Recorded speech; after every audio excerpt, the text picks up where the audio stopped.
Because I'm worth it. Yeah.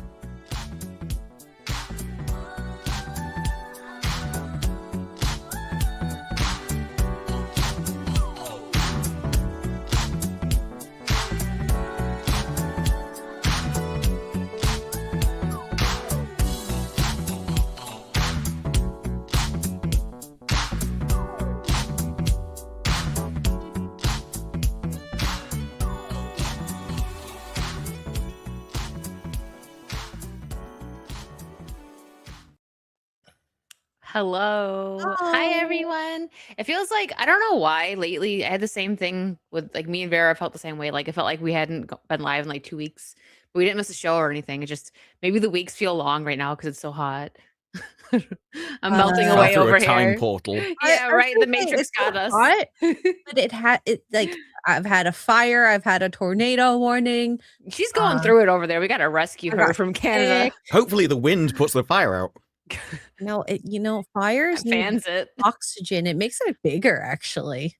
Have you ever? Yeah, but if you get a match and you blow on it, then it goes out. So like, if you get a tornado and a bigger fire, that's too much air. So like when you're making a fire and it's starting to catch, you're supposed to like a little light wind to help you know what's never been defined as light wind? A tornado. No. That's a movie waiting to happen, and I want Disprue to direct it. The tornado on fire. Yeah. With the only thing worse than a tornado, a fire tornado. Forget Sharknado. Disprue's gonna make a banger. Actually, can you imagine Sharknado with a fire? It'd be a roast. The sharks are on fire. Like, that sounds really good. It's a flaming shark. She's like, I'm hungry now. You know how like at sushi restaurants they torch their sushi, so we get torched shark. You know, speaking of that, you just reminded me. I didn't really like it, but I got sake. I think I told you about this. Pineapple sake, and I tried it. It's not. I didn't really like it, but it was warm. I put it in the fridge. Maybe I'll like it more. Well, I think sake is supposed to be served warm. That's what I thought because they like squirted that shit. But most are traditionally warm. It's rice based, so it tastes a little. It has a flavor to it that I don't think a lot of people like. Wait, did Wicked just say they squirted at you? Yes, have you ever been to a hibachi restaurant like where they're cooking with it and they never had? You guys have both never been there. In my mouth like that. Ew. I know the chat knows. It's like the one. Where do they squirt it from? I need to know. They have like these things that they're cooking it with, like when they cook the meat and everything in front of you, and then like sometimes if you could say no, like they'll shoot like. This is getting worse. Where do they squirt it from? Well, they start cooking their meat. At a hibachi restaurant. Really? They'll flip shrimp at you and like if you try. Was this a dream? No, it's real. I know the chat knows. They're gonna tell me they know. Who wants people throwing food now at you? Now we need to take these guys to hibachi. Guys, I've been to hibachi. They don't squirt things in your face like that. No. Maybe different ones. Normally you have to pay extra for that. I'm getting overcharged. It's about the performance, not the food. See, he knows what I'm talking about. Stop it. That part I know because they're all with like with their utensils and the fire onion. Hopefully they make the noise. The cutting of the egg and I don't know. I don't know what else they do, but they flip their tools around and they look like they're gonna hurt themselves. Is that before or after the squirting? Definitely in America. Yeah, see, like maybe they all don't do that, but yeah, it's like they put on the performance. They have like a tower of like onions that they're like sautéing up, and they like it's a fire, and it's they cool. Make a fire out of it. I know that one. So do they squirt it in your mouth or what? I'm still confused by the squirting. Can you find the video? Yeah, find the video. Yeah, hold on, give me a second. You guys talk in chat while I look it up. What are you gonna search for? Like squirting Japanese man? Like this is gonna go horribly wrong. Hibachi sake. Squirt. He's like, squirt that in there. I don't want nothing to do with it.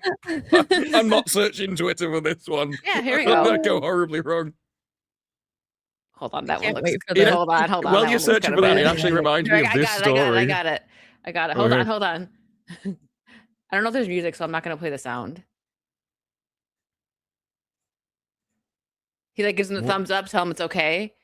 Because you have to, they don't just do, which would be hilarious if they just did it. You just get like a just squirt random out of fire. Squirt it in his mouth, boy. Wait, okay, is that cool that they squirted from? Okay. Oh, come on. That's not man. See, that's not as cool. They do it from far away. Oh, like it gets farther. No, he's just not as talented. He's not as talented. No, I've seen some really like cool stuff. Okay. That's a lot of sake to get. And they also will like flip a shrimp. I think he was going to keep on going until he like closed his mouth. That wasn't a very a manly way to do it, but I guess there's no manly way to have another guy squirting something. Wow. Speaking of squirting, guys, Especially with a bib, right? Yeah, that's real preparation. I know you guys were just so excited to see this. Do you remember Dank DeMoss? Why does that sound familiar? Rapper. She came. Oh yeah, my specialist subject. Wait, was she the one that couldn't fit into the Uber? Yes. Okay. Oh no, I do. Okay, I've seen this. You want to see? Oh, good. Yeah, You're at dance practice. There's a lot of dancing happening. To be fair, I was quite impressed when it stood up. Breaks, that dog's gonna die. The dog's a snack afterwards. Y'all know she got squirted a lot at the hibachi restaurant. The guy in the corner trying to like twerk, he can't even like reach his knee. Oh, that's a guy. It's really I mean, it's just I prefer the term amorphous blob. That's a guy. That is a guy. There's beard hair. Well, this is 2026. It doesn't mean anything at this point. No. I know you so wanted. Oh no, we just got a raid. Thank you for the raid, Jay. What a time to come in. Sorry, guys. The clumps. That is not the clumps. Okay, that is. Thank you guys. Welcome in. I feel bad for the dog. The dog is underfed.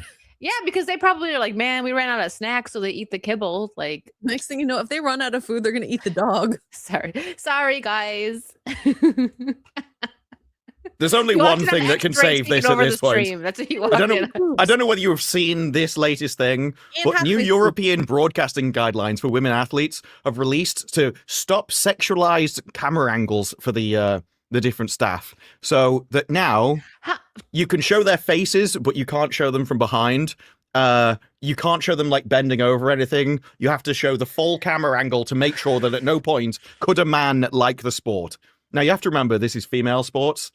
This is the only thing they've got going for them. At this point, if you ban it, they're just worse men. This is the EU. This is banned under EU regulations now. So it is literally the sports people consent, but the ugly people in charge of the group, they're like, no, this is making me really jealous. How are you going to like control? Like, I've seen those sports, like volleyball, for example. Where are you going to put the camera? It's going to be a bird's eye view, I guess. I mean, even then, though, you might see something. So this is what somebody said. It's like, oh, well, you can offer a clean shot of the athlete from the top up, but this angle doesn't mean anything. The angle doesn't offer anything from the commentators or the audience. It only offers a compromising image. And a guy is just like... You too is inappropriate? But the guy's like, this is the moment where the athlete is shown clearing the bar, and they say it doesn't show anything relevant. The athlete's reaction is all they need to see. It's clearly written by a woman. She only needs to see the emotion of the event after it's over, not the actual activity itself. Oh my God. My Kraken is right. Same people sexualize male athletes. The reason why I decided to bring this up afterwards is because we need to see what they're taking from us. This is literally... Oh no, I'm sure she's really offended that a camera is on her, considering she's staring at it while she's doing this. She's hitting all the 80s like slow-mo poses from like... This is just a natural warm-up that I'm sure she does as a sprinter. But realistically, if you can't do side angles, you can't do back angles, you can't do the front angle, where is the camera going to be besides when your arms are in front of your face? Well, yeah, they would say that they should be from sort of the chest upwards, just seeing her smile. Essentially, anything a man might like needs to be stripped from female sports, is the regulation. Ian, give her a sponsorship. Exactly. Like, she does this for 3 minutes, and then, like, literally wins the race. It's like, gonna be on her face. You should be able to see her technique. Holy crap. What the heck is wrong with them? This is like, yes, technique. Well, this is the thing. And there are some times where you are like, look, I think we need to start watching more female sports. This is just volleyball in all its glory. Oh, goodness gracious. Some, like, red pill people saying female sports shouldn't exist. And I'm like, you clearly haven't watched volleyball. They don't mind volleyball. The thing is, like you say, what camera are you going to show just above the net? You just see the ball going up and down. Also, these people could wear longer shorts. Like, it's not as if they're forced to. They're not swimming. Yeah. And I think that was congrats. How many shots y'all got? Why for the rain, Jay? In your last match, by the way. I am all for female sportsmanship. I think this is an important bonding moment. We gotta let him finish these thoughts. Yeah, these thoughts exactly. That's the correct term. Yes. Look, that's the camera angle. It's just like from the neck down. I'm going to the Olympics. That's what I've decided. Oh yeah. It was like, I like sports actually. Yes. As long as it's not in Europe. Look, if you remove the camera angles, I'm going to the event myself. Gosh dang it, you made me go. Twist my arm. Maybe that's the grand plan. No one's going to women's sports. So if they ban them from the internet, they're like, oh, fair enough, we'll fill up the stage then. Yeah. You know everyone's going to stage live. 5D chess. And also, never say I'm not a balanced person. There was also oh no. A 77-year-old woman is now speaking out after the state of Florida sent her a randomized license plate that reads "squeeze ass." I don't think. I'll take it. I don't think a woman that lives in a senior community that's going to be 77 years old next month will be driving around with what this plate has to say. What this plate has to say. You should be taking what you can get at this point, love. He has a very pink car, or is it red because of the lighting? I think it's red. It's cute though. I like it. I'll take the squeeze license plate, please and thank you. That's Wasp's gonna take the license plate. No one's been honking at her in at least 40 years. Like, she shouldn't just be grateful that finally, until people drive up next to her, they'll be like, yeah. At least she doesn't have the Karen haircut. There's this community in Florida full of, I don't know if you guys have heard about it. Full of old people that just like are very sexually active. Old people Yeah, like it's like a senior living place. So I guess she doesn't live there because she probably wouldn't have a problem with it. Is the water blue? Where? In this senior living center? Like, obviously there's something. Well, I've never been. The village, yeah. See, Duke, the village. I was gonna say it's the villages. Yeah, once you said sexually active, a lot of STDs. They're like, I can't get pregnant. Yes. Oh gosh, is this like a big thing y'all Floridians know of? Yeah. Okay. It's a big thing. They're just periodically sending the crocodiles to start a new crop. Just look up the villages, Florida. If you get bored later, you're welcome. Do they have like Florida man stories about the village? There's a lot of stories about the village. You can't call it the village because isn't that a horror movie? Isn't that an M. Night Shyamalan horror movie? It could be one full of all these old people getting it on. Is that his village too? The horror movie is just zooming in on the bedroom. It's like their own country, yeah. Is it just American or is it like a mix of like all the different? It's probably a mix. It's probably a mix, but it's a Florida thing, so you got to be. It's just hoes from around the world. Hoes from around the world. Yeah. We don't discriminate here. Oh my god, I just can't imagine being like, "Hey baby, you looking fine today in that roller chair." You're gonna sound you're old. Hey baby. It's like, you look so hot as you're kicking your boobs. Why don't you let those kitties out and let them drag on the floor? Oh no. Walking through the snow, it's so hot as you leave 4 trails. There's no snow in Florida. They use up 60% of the world's Viagra. Oh no! One place keep them in. No, the chats, we lost them. We've lost the chat. Guys, I need to get my my one-liners in for when I'm older. I need to learn these now, okay? When I move. It's easy for you. You're Asian, so just do like Asian one-liners and you'll be fine. Stereotypical ones, which if you say now, you'll get clipped. So maybe is that a walking stick in your pocket, or you're just pleased to see me? Sorry, Wasp.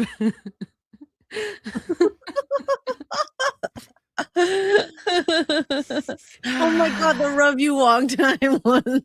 Bet you heard there that you in go. your day when you went to the Vietnam War. Let me remind you again. I don't know why I put the voice on.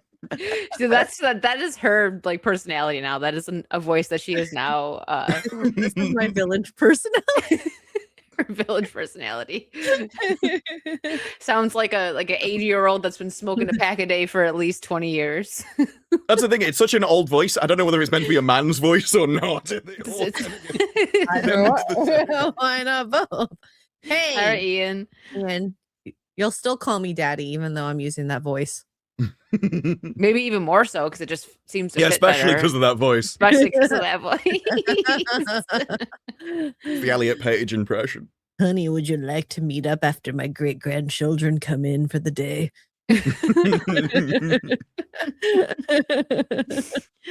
Oh my gosh. Ooh. Ew, Jay, why do you know this? You make a lot of money rubbing oil on them. What do you mean? I don't want to. Yeah, I really. Look, he's Never close to mind. retiring. Leave him alone. He's like, finally, I've made all the money I need to. Now I can share the secrets of my fortune. He's an oil man. Yeah, he's an oil baron.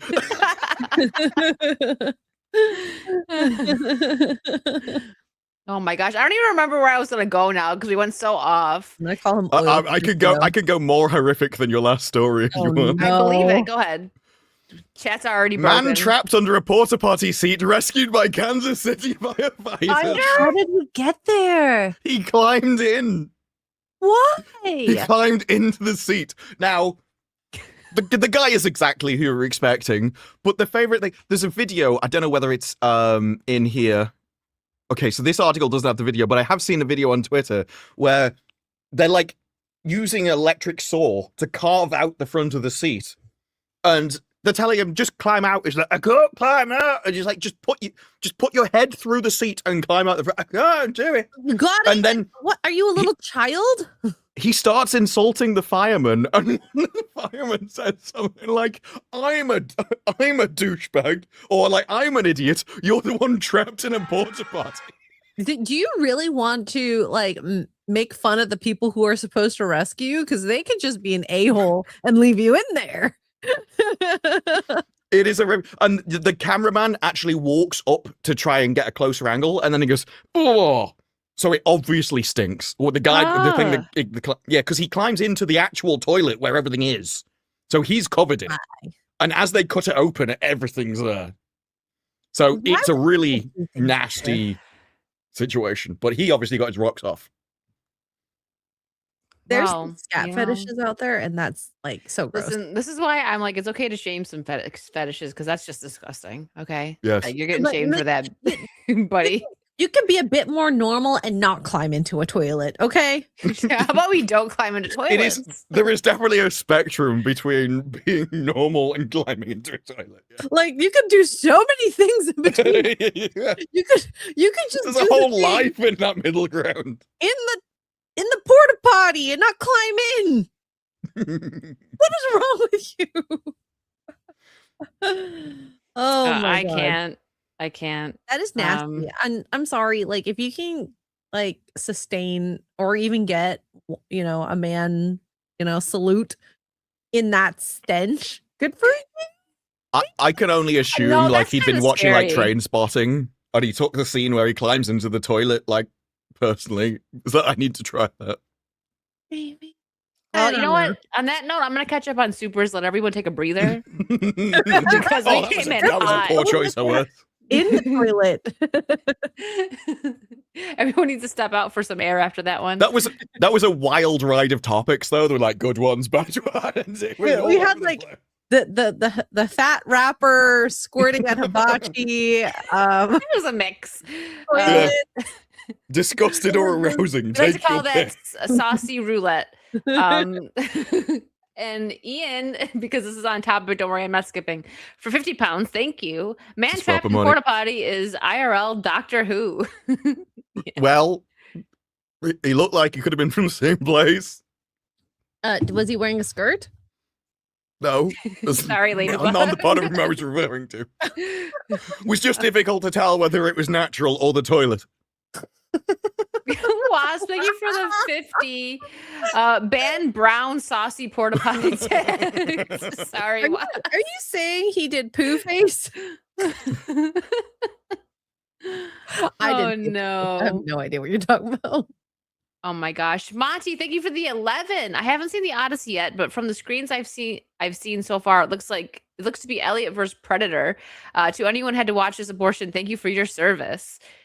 Well, we will be getting into that. I didn't see it, but they did. I tried to watch some summaries, non-biased, which was really hard because it was a lot of cause especially on YouTube, it's either loved it or hated it. There wasn't really. I found a 10-minute video of someone, I can't remember who it was now, that was just in between. So I got a bit of a summary because I have the feeling that if I went to go see that in theaters, and this is no shade towards Nolan or the Odyssey or any of it, I just don't know that that's my type of movie. I think I would have fallen asleep. If you want a comedy review, I actually recommend Grace Randolph's non-spoiler review because she comes across like a hostage victim.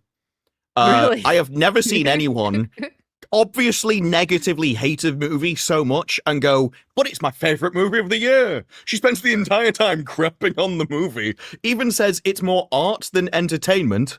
And then at one point goes, "You're probably wondering why this is my favorite movie of the year." Yes, you barely compliment anything. The first 12 minutes of the video is just pure hate. And she even says for the first hour or something, she was sitting there going, "Crap, I don't like any of this. Everyone else loves it. What am I going to do?" And her review really makes it seem like there are some people who are more scared of putting their head above the parapet with critics than being honest. And I think there's a lot of that. No matter where you stand on this movie, if you're giving it a 10 out of 10, I think you're lying. I don't believe you think that at all. I agree. There's too many obvious problems, even if you like the movie, to give it a 10 out of 10. We'll get to the review and what. Yes. We will. We'll get there. Hertz, thank you for the 5. Rather than seeing Nolan's new film, you ought to see D's Nuts. Really hurts. Well, I did tell him. That's a joke 6 times already. He gave me $5, so there you go. You're He really wants to make sure you see these nuts. Chris Nicholson, thank you for the 5. Fire tornadoes are a real thing. The NWS issued their first warning for one in 2020. Wow. Previously, it sounded like what happens when you pee off the Avatar. I'm glad that you brought that up because I'm finishing. I never watched the last season of the Avatar, the animated series, and I'm doing it right now because I want to watch it before the movie comes up. And I'm actually glad that I waited because I'm enjoying it a lot. I love it. It's like a banger that came out of nowhere. Like the animated series, it's just it's fantastic. For what? Nickelodeon was here's a banger. Cynical Crusader, thank you for the 5 £5. Rejoice Disparu. Today we beat France in football and Argentina in the much more important sport, rugby. I actually have not paid attention to the English league because it's not English. It's not an English team. So I don't follow football at the best of times, but I'm definitely not going to care about a foreign team. And so I didn't see much point in it at all. I don't know what the rugby team is like, but I imagine given sports, it's probably the same. Rugby's tough. I tried to do it in high school and I was like, yeah, this isn't for me. Rugby players? You did it? You might be the least rugby person I've ever seen in my entire life. I preferred softball and volleyball. I tried doing rugby and I was like, man, I'm so freaking, I hate this. Yeah, it's meant for big, butch, massive women. Yes. It's they could pick you up and throw you like the ball. The ball would probably weigh more than me, to be fair. Yeah, so I was like, nope. Me and my one friend who was actually pretty much the same build as me, height and everything. We went to one practice and afterwards we're sitting there dead. We look at each other and we're like, we're waiting for softball. I'm amazed the thought even crossed your mind to play we rugby. wanted to try something different. And she had one of those moms that was like, okay, even when it's summer vacation, you got to be doing something. And I was like, all right, I'll stick it out with you. But I was like, I'm sorry, Mom. Soccer would have been better for someone like you. Yeah, well, if you said netball or something, I could have understood it. But rugby. Yeah, you could be the kicker in football if women. I mean, football. It would be just as farcical if I said I tried rugby. This is where we are. It's some people are not good out for rugby. I think I would be good at rugby if I actually got fit. You'd be like Regina George, just scaring everybody. Crazily enough, when I was in my younger years idea, in soccer. Like I'm not very good at sports, but I was very good at blocking and defense and being a goalie. So I think those skills would be transferable. You essentially said, I'm good at getting in the way. Yes. Like, I can throw a ball. I can't kick a ball very well, but I can, defend very easily. And I always thought that with sports in general, right? Everyone else is like running up and down the pitch all the time. The defender just stays where they are. I think about this, like the lunatics that decide to run marathons. Do the 100-meter sprint, it's way easier. And then some guy's like, no, I'm going to run 24 miles. That's what I want to do with my life. I'm too lazy for sport. Oh my God. People who do cross country are crazy. Yeah. I don't understand it. What's wrong with you? Like your body gets so emaciated. When I went hiking in the Alps, there were people doing the 100-kilometer run. So it's like it takes over a day to do it. So you will like fall asleep for like 10-15 minutes, continue running, you're eating along the way, drinking along the way, and you're like, what is wrong with you? And you see the runners and they're like, they have nothing on their bodies. No fat. I've never seen such skinny human beings who are athletic. Shut up. Monkey for 5. What do you call an airline full of balding people? Receding Airlines. Yeah, that's I thought it was an economy flight to Turkey. Dang. I mean, it's true. It's the only reason anyone goes to Turkey. I do like that there is just a country which specialized so much in one surgery that became famous around the world. Well, it's like cheap too, right? Like they do a good job and it's really affordable over there, right? Mm-hmm. Also, well, it's because so many people go there. And I don't know if you've ever seen a picture of a flight returning from Turkey. It is just a load of people with like pinpricks in their head that are all bald. Because every person that goes there is the same thing. I want to go to see Göbekli Tepe over there, but I don't think I need hair surgery yet. You're good. Give me like 20 years, maybe. Yeah, I mean, it'd be a kind of disappointing to go there and not get hair surgery, though. It's like you're like, well, I might as well pull it out while I'm here. I don't want to pull anything like that out. I want to go see rocks, big rocks. I want to see rocks. 2,000 years old. The entire flight would just be bald men and then X-ray girl. Go see rocks. What are you guys like, doing? are you just rubbing it in? Beach volleyball does have clothing restrictions. I would guess, but depends on what it is. The clothing restrictions are probably like wear clothes. It's not like you can't wear longer shorts. You have to wear something where it's crawling up your ass. That's probably not in the restrictions. Yeah. Do you remember in school? I don't know if your schools had this, where your shorts had to be longer than your arms by your side, fingertips, and then your top had to be 3 fingers or more wider for the straps. Things like that. We had that. I never got in trouble because I'm so short that like I never wore shorts that were too short. Well, okay, it was not fair because everyone's arms are different length, and so I have really long arms that go like around half down my femurs. You're just wearing trousers. Yeah, there's a girl whose arms are legit like super short because she's got such a short body but long legs, and her arms go to where like short shorts go. Yeah, I had I've seen a video. They would make change sometimes. Like she had to go put like gym shorts on, and she'd be all sad because she had like a nice outfit on, and they're like, "Oh no," because she had long arms. You're right. It's not fair. I've seen a video where it was like 2 friends, and one was like, I've got a long torso, the other was like, I've got long legs. They sat down, they were basically the same height, and they stood up, and they would switch based on the body. It's really funny. Like, actually, there was a guy I dated where he had long legs, and I had a taller torso. So when we sat, you would swap. But you're really short. It just stands up. And he's just like, what is going on?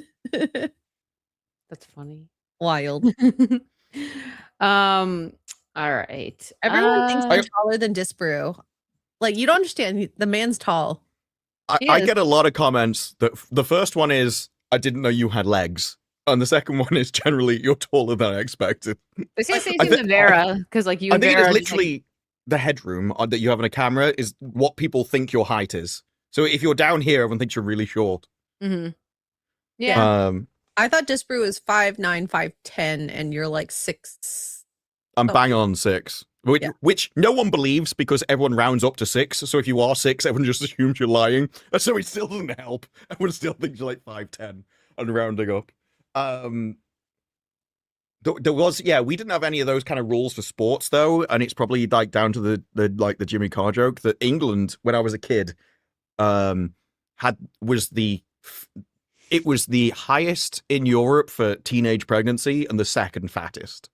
And Jimmy Carr was just like, who's shacking all these fat chicks? Drink chat. We made 30 minutes in. Actually, the fat chicks getting pregnant, or are they just like simultaneously happening, but not? Well, I mean, we were the second fattest country in Europe, so some of them must have been. Wow. No, there's a very low bar when it comes to some people, I guess. I don't know. They're not dank size, right? Dank DeMoss. Because that's... Ugh. I'm mad that I know who that is. You know, after seeing that video of her, I'm like, I wouldn't let her in my car either. No. Break it. Pop a tire or something.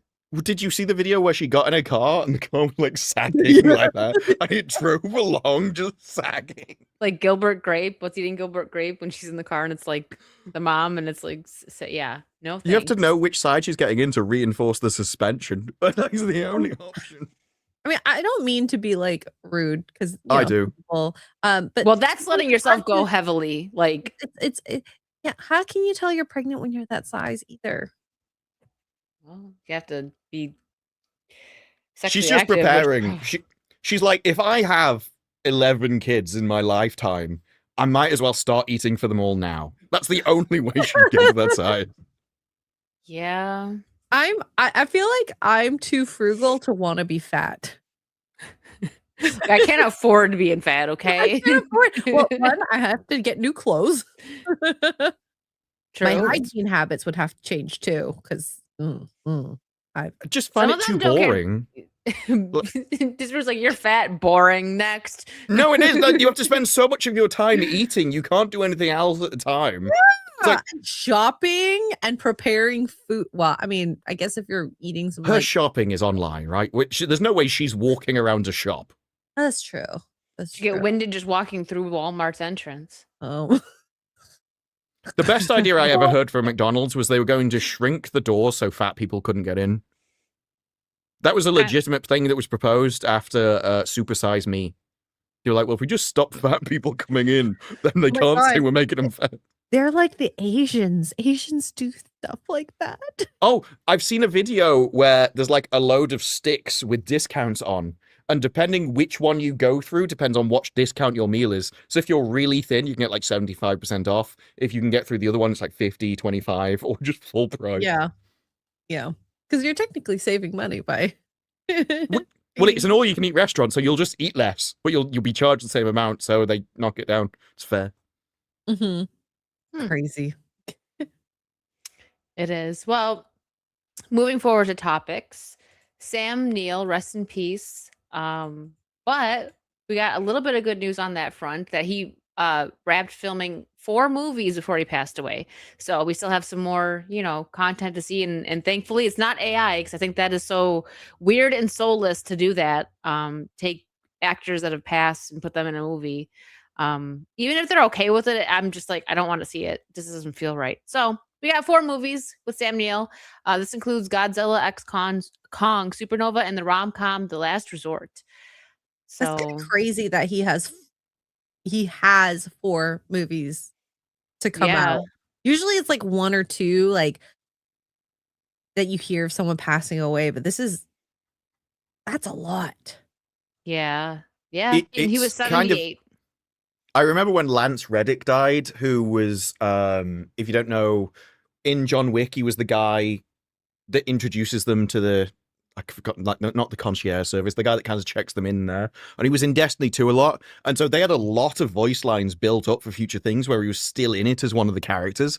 And it's very strange when people keep putting out new stuff and you know they died like a year ago and things. I think it can go both ways, especially in this kind of situation if you're doing the movies. Because, like, how do you even play it? Like, is it just he's in the movie, you don't really mention it, but you put in sort of a dedicated to tribute at the end? Or is it part of your marketing? Because if they want money, they're going to want to play into the marketing. And it's kind of like, how do you play that respectful line while also probably giving people what they want? Because I imagine it would make the films more successful, as he is a beloved actor. Like, Yeah. like how they did with Black Panther, kind of. Like, it felt really weird the way they... Well, it was bizarre with them, because then they build, like, his death into the movie, so that really seemed like you're just trying to make money out of it. Like, you're exploiting it at that point. Yeah.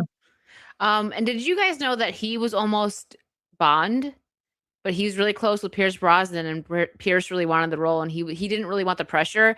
There was a clip floating around of him doing like a screen testing, and he would have been fine. It would have been nice. It would have been cool to get like one Bond film with him, and then like, because I like Pierce Brosnan's Bond film, so I'm like, I wouldn't say I want him instead, but it would have been cool. And the test recording, whatever, was pretty cool. Like hearing him saying Bond, James Bond, and he's got his martini, and it was cool. I wish we could have gotten one with him, but what a good friend that he's like, all right, my friend wants it, let him have it. And Pierce did a good job. Pierce is my favorite Bond, so that's what I mean. So I'm not like mad about it. Like now, if it was like Daniel Craig, we'd be like, wow, how could you? Like, you know what I mean? I would have taken that fat rapper over Craig. At least she's an actual woman and not a man pretending to be one.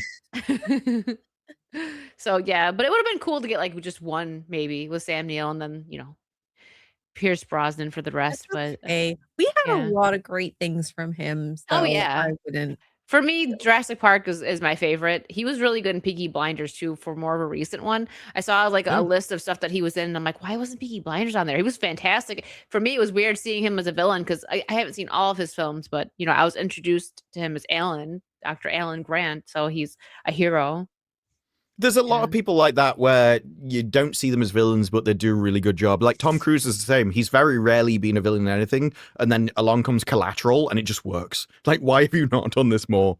Because he can it can be surprising. He works for a villain, realistically. I mean, even when he did the role in Tropic Thunder, I was just like, I can't believe that was him. I would never have thought that was him. The fat suit really did hide it very, very, very well. I'm interested to see Digger, to see how that goes. Yeah, the trailers seem very weird. I don't the trailer. I don't really know what movie it is, to be honest, from the trailers. It's so strange. Like, I'm guessing it seems to be a comedy, but the story was really poorly explained in the trailer. Something about oil. He's some owner of oil and has to go dig it now, and it didn't come across. There's a cat, and he's fat and rich. So it seemed like what I can gather, he was given information that the ice was cracking up. So obviously the environmental thing, he was digging for oil or whatever. He probably caused it. And then the ice is like going to do some damage, going to destroy something or other, and they're like blaming him for it.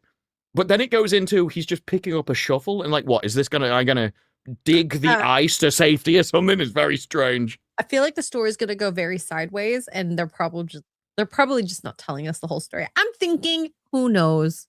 I'm just really hoping it's not some kind of weird environmental message, because that's the way it came across. It's like, oh, did you know you should stop digging oil because it's destroying the ice? But it's like, for a start, it isn't. And if it is, who cares? Oh, no, polar bears. I'd rather have civilization than polar bears. It'll probably be better than the Odyssey. That should be on a shirt for Disru. I'd rather have civilization than polar bears. Yeah. I care more about me eating than polar bears. Polar bears are evil. You do know that. They actually play with their food. They tease you. They'll like hurt you and then walk away, and then you think you're scot-free, but they'll come back. Mm-hmm. Well, that's bears in general. There was a situation where a daughter found her mother, and the bear was eating her from the feet up, and it was like 20 hours on the phone to her mother, and she's like, "It's come back. It's eating me. It's okay. I'm not in pain anymore." It's a really horrific my story. God. And the same with polar bears, I've seen one, and admittedly it's like a salmon or whatever, but it's just ripping the skin off this still alive fish. That is. You know, nature is horrific, terrifying. but that's the way it is. Really screwed up with the feet thing. What kind of bear was it? Polar bear? Was it a polar bear? No, it was one of you Canadian. Like I don't know which one between the black and the brown eat you, but it was one of them. One of the bears. Yeah, it was often like it was in like America or Canada, whatever type of bears you have there. That is insane. Ugh. She was off like hiking. Grizzly? It was a grizzly. Obviously it was Yogi. Yeah, Yogi Bear, that was the one. Like, he, unfortunately, after this incident, he got fired from his TV show. Oh, I thought it was Pooh Bear before he became evil. That was his turning point. It was a case of mistaken identity. The clue is when he went, "They're pouring honey on me." It was like, humans evil. Wow. What a time to come in. Talk about bears. Yeah, we're talking about some really weird stuff today. What is wrong? The first as opposed 40, 30, to when, like we 40 always minutes. do this. Like all my tabs are. This is the strangest thing I found on the internet this week. For instance, have you heard about how we are training Terminators? I saw the fight. He was waiting to bring this one up. Yeah. Well, the thing is, right, there's two versions of this fight that I've seen. So the first is this, where you're like, oh, hang on, this looks really cool, actually. Look at these robots. I have a feeling, by the way, that this is just people controlling them. Because we'll see in the second video. But in this, it's like, oh, isn't it amazing? He kicked his head off. These are all fighting each other. Look at that, isn't it awesome? These Terminators are really going to absolutely nail you in a fight. But then, there's the second one. And I've got to be... This is more like satire. This is one of the most ridiculous... I felt really safe. If the Terminator is this, then, quite frankly... Look, I think that guy fell over on his own. And... Missed. Oh, wait. Fell over. No. This is a recreation of the fight with Conor McGregor. Look, this guy is punching in a different direction than Missed. Look, I think we're safer. If the Power Rangers were like this, nothing would ever get defeated. Missed. His head fell off on its own, by the way. This guy was like, oh, I kicked it off. No, it fell off when he missed this kick. Like, his head is fine. It's fine. Just fell off on its own. Like, no one... It's still going, though. It is, because it's controlled by, like, some foreigner who's just behind scene going, kick button. There's probably a PlayStation controller involved in this. I just wish they'd hit each other at some point. He's just punched the air and done nothing. Kick him. Missed. This is not as exciting. You know, robots fighting... Why can't we get like the battle robot cars that have like freaking like saw blades that come out? That's more fun, I think. Yeah, like Robot Wars was better. Missed. Both of them missed each other. Robot Wars was better because it was actually human controlled where they could respond. Yeah. Like if this is the best we're gonna have from like these AI robots, Missed.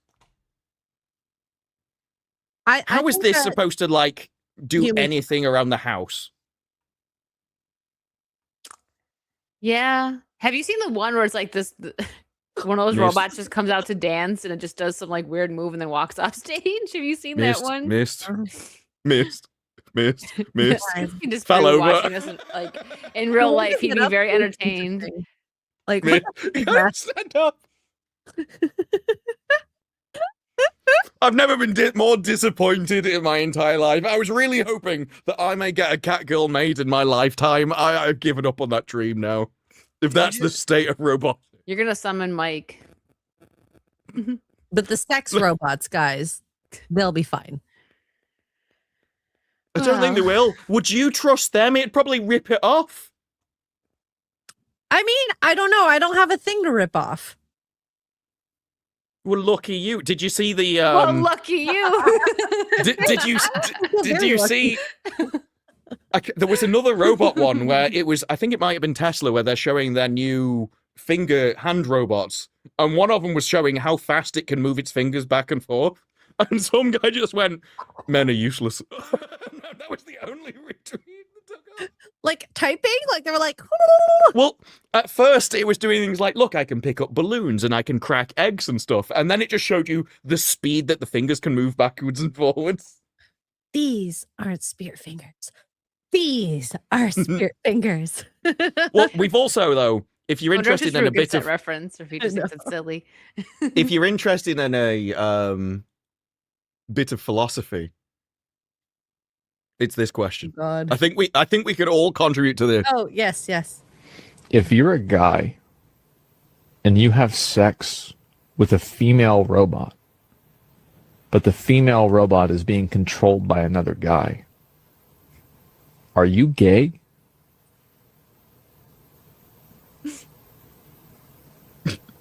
I like how seriously he takes it. But the robot looks like a girl. Like, let's say the robot looks like a girl. Like, are you gay or not? Only if you know it's a guy. Jess said only if you know. No, not All right, I really like that. So basically, it's like a Schrodinger's gay. Let's talk about this for a moment. They explored this in Black Mirror. Did Oh they? yeah, Remember? that's right. The video game thing where they were like hooking up and there were two guys. Right. So there's this video game, Disparu, where you put on this like thing which makes you feel everything in the game. So like it's supposed to be a fighting game. So you're supposed to be like battling, punching. So you're supposed to feel like boom, boom, boom. But then these guys end up like their best friends end up banging each other in the game. Yeah. And Sorry, so, Ian. We upset him. They it's like the best sex they've ever had. And then they're like, basically the both of them are like, one of the guys feels like they're really in love with the other dude because they just love having sex with him. And then they kiss in real life, nothing. That is actually like a coupling joke where it said that gay people have it easy. Drink. It is, though. They have it. It's like it must be a piece of piss for gay men. And like, this guy's like, that's homophobic. It's like, no, it isn't. I want to hear his answer. It's like, look, you spend years practicing on yourself, and then when you feel ready, you just have a crack on somebody else's. Whereas men, it's like getting into an aircraft. There's a load of switches and knobs and buttons, and you're supposed to fly it perfectly the first time you get in it. I love how you pause it at this perfect moment where he's really in deep thought. No, is the robot saying things to you, or is it all just physical? Because that putting that in context could change that as well. Listen, I think if you know a guy is controlling it, that's gay. But if you don't, it's not. But like, but that is Schrodinger's gay, though. It's like this is the issue with Schrodinger. Like, the cat is alive or dead. You just don't know about it. But there is a reality which is the truth. And so I think it is. It's like, it doesn't matter whether you know you are or not. It's still that situation. Like, okay, so if I was to do this as a girl and a girl was controlling the dude robot and I was doing the dude robot and whatnot, I don't think that would be necessarily gay, because then it would be like, as long as the robot's not talking. If the robot's talking and the girl's controlling the talking, that might be a little weird. Well, no, because, okay, so when we say talking, Monkey. I assumed that it would play through in her voice. So even if it was a guy talking, it would still come through in a woman's voice. And we have to assume like a hyper-realistic robot. Okay. So it would be no different than a girl talking to you in this situation.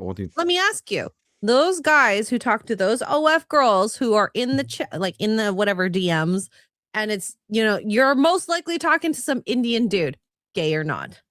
Yes, gay. Gay. There you go. 100%. Very You're just gay. talking to a dude. Like, this is what I mean.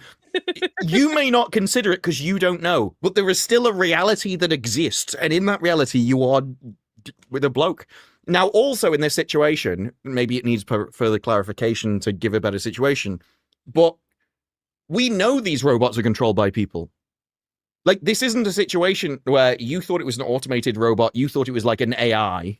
So it's an AI would be neutral under that regard, because an AI wouldn't be male or female. So there's a bit even more weird. All that stuff. But in this, at the moment, we know these robots are controlled by people. Okay, I see your point. I see your point in that. Okay, but a girl will never control the sex robots. No. A guy 100% would, yeah. Yeah, And that's fair point. And the better it was, the more likely it would be a guy. I know I like this, so I'm going to do this to him. Yeah, he's had decades of practice.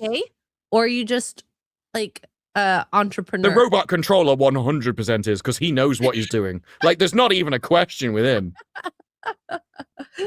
I don't know. Now, he's doing it for pay, so it could just be gay for pay, but either way, he knows. Gay for pay.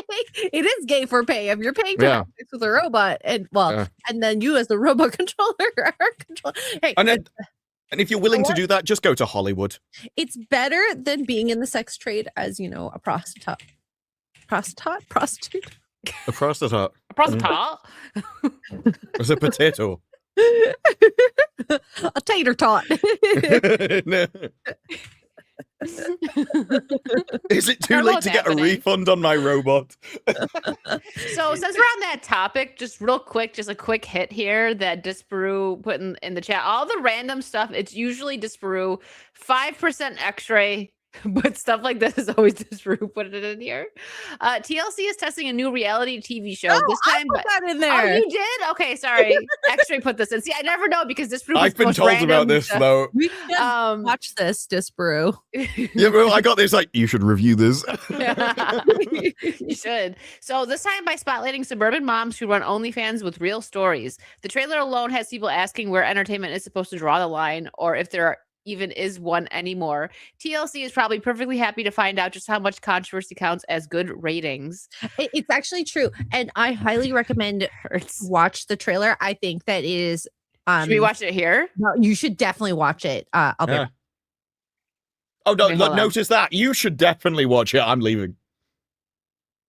Wait, what? Wait, should we watch it live? I'm gonna wait for X-ray. I didn't watch it. No, she said you should watch it, and she said she's leaving. It's like, no, I've seen it. I should watch it.